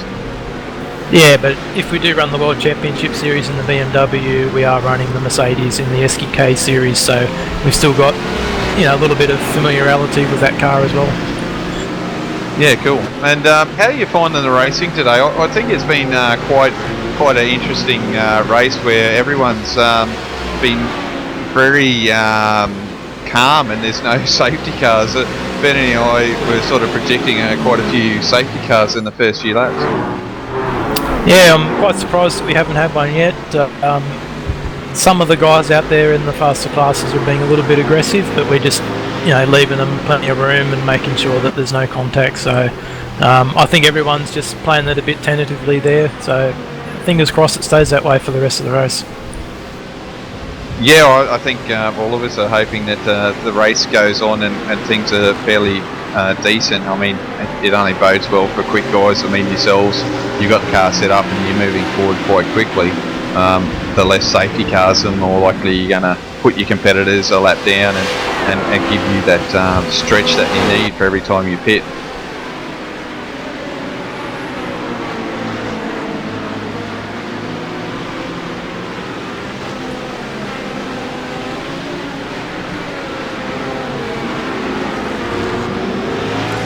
James, before we let you go, do you want to give a shout out to your sponsors? We still don't have any sponsors yet, but we're still looking, so if you're out there, get in touch with us. No worries. Well, best of luck for the rest of the race, mate. Thanks, guys. Okay, our final interview for this morning is Hayden Burns, and Hayden is in the Sebring.com.au sponsored team, the 314. Hi Hayden, welcome to RRTV, and how's your race been progressing? Hey guys, race has been good, a bit up and down, good battle going on for the podium in GT3 though. Yeah, we noticed. We're about to go a lap down. Yeah, I can see that. Just trying to get your car up here on the screen, and we've got Nathan in the car at the moment. It's carrying a bit of front end damage. Do you know what caused that? Just one of the DPs passed me coming up to the corner Nathan's coming up to now. I don't know what the name is. This right-hander, and the DPs are pretty much the same braking performance as a GT3 car, and he sort of locked the rears and slid in front of me and was really slow on apex and just caught me off guard a little bit. Just a little 0x, but obviously, yeah, our little roof doesn't look as happy as it did before. No, it doesn't have a nice smile on it, but I take it that that damage isn't affecting top end speed or handling or anything like that? It doesn't feel too bad, to be honest. We're losing only 1 kilometre an hour or so, but we'll just keep knocking off optional repairs at the pit stops and just keep chucking along. Obviously, like if the whole front end was missing, that'd be an issue, but it was just a little 0x, so it's not too bad. Yeah, that's the thing, isn't it? You don't want to be using those fast repairs up because we've only been issued with 2 for the 12 hours, and I guess like most of the teams out there with beat up cars, they're saving them in case they really need them. Yeah, and our current form for this season shows that we'd use all our fast repairs before 50% race distance. So, we've just been, in the other races in some unlucky incidents and just made some mistakes and cost ourselves. And you just want to leave them up your sleeve, because if something happens in the final hours and you've got 2 fast repairs, just throw one on the car and you come out with a fresh car. So it is pretty important for all the cars on track, not just GT3 cars, but all the cars to, try and stay out of trouble and keep those fast repairs, because they are a strategic tool that you can use during the race. And the other thing I guess teams have to keep an eye on is the incident limit. It's set at 75, which at first glance sounds pretty high, but then again you've got to take into account that's for 12 hours of racing. Yeah, it does sound pretty high compared to your regular sort of sprint races that you might do in official racing, but it's good.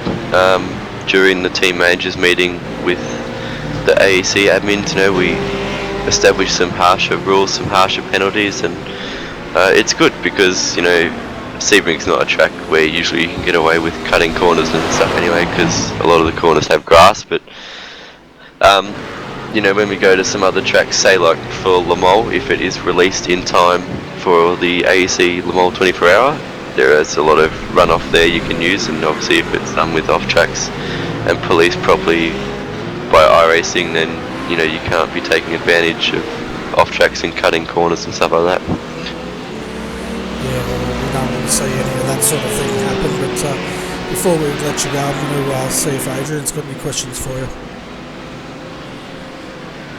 Yeah, thanks, Bernie. Hey, Hayden, how's it travelling at the moment? You guys doing okay? Yeah, Adrian. Yeah, we're going alright.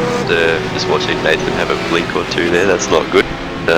Hopefully he doesn't get dropped. This would be bad. But in a bit of a fight with one of the Blackadder cars, I can't remember the number, and the OSR 351 for 3rd, 4th and 5th.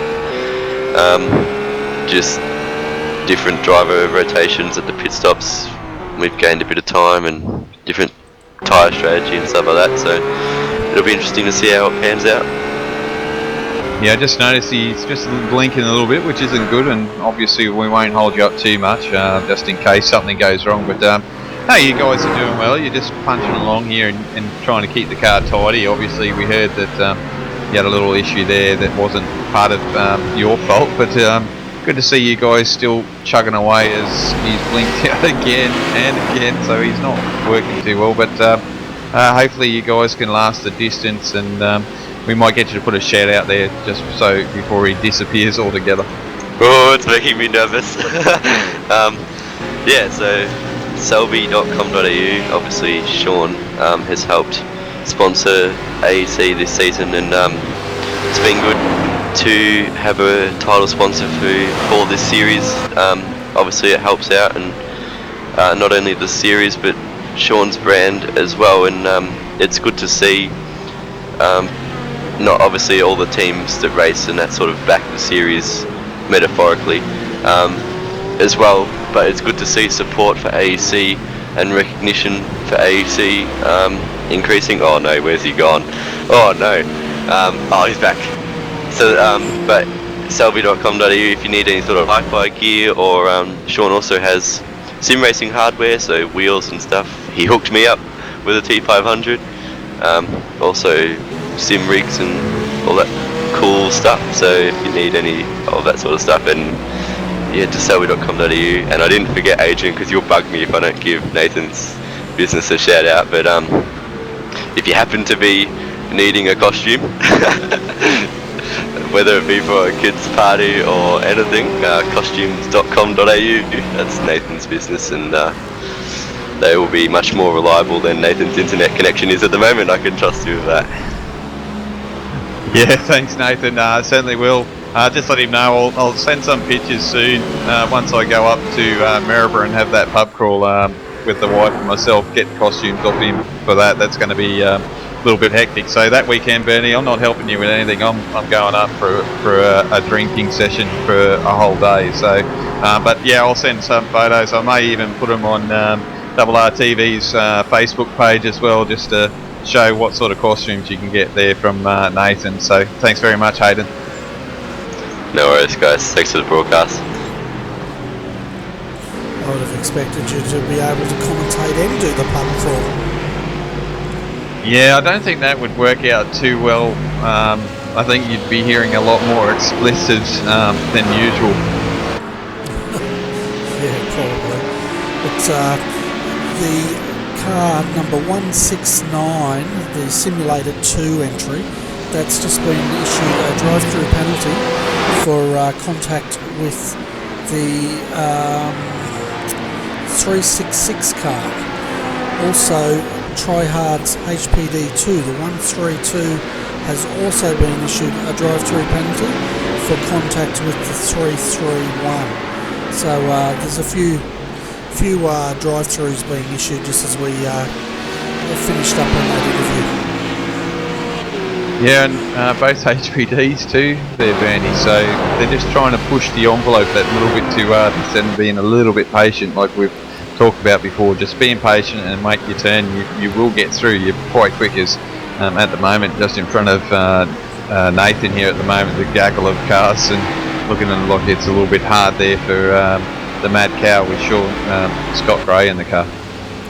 Yeah, and we're just about to finish up part one here, folks. It's been a fairly long morning for us, but let's go through the top 5 of each class before we go off air, and you can always catch up with the action at 3 p.m. this afternoon when we come back on air for a couple of hours. So looking at Class A, Sam Sutton is still leading for Team TTL. He's been in that car since the start. He's triple stinting it, and the gap is 59 seconds back to the 100, number 100, Dayco Motorsports, with Reece Gardner behind the wheel of that car. So they are in second position. Looking in third is Evolution Racing Australia. Mark Pickett's jumped into that car, so the 126 is third, followed by Aaron Osborne, Carnet TDR entry. Oh, actually they're in fifth. I've jumped over Redback Racing. So Redback Racing, HPD, Warren Pickering's driving that car at the moment, and they're sitting in fourth. And rounding out the top 5 in Class A is Aaron Osborne for Carnet TDR.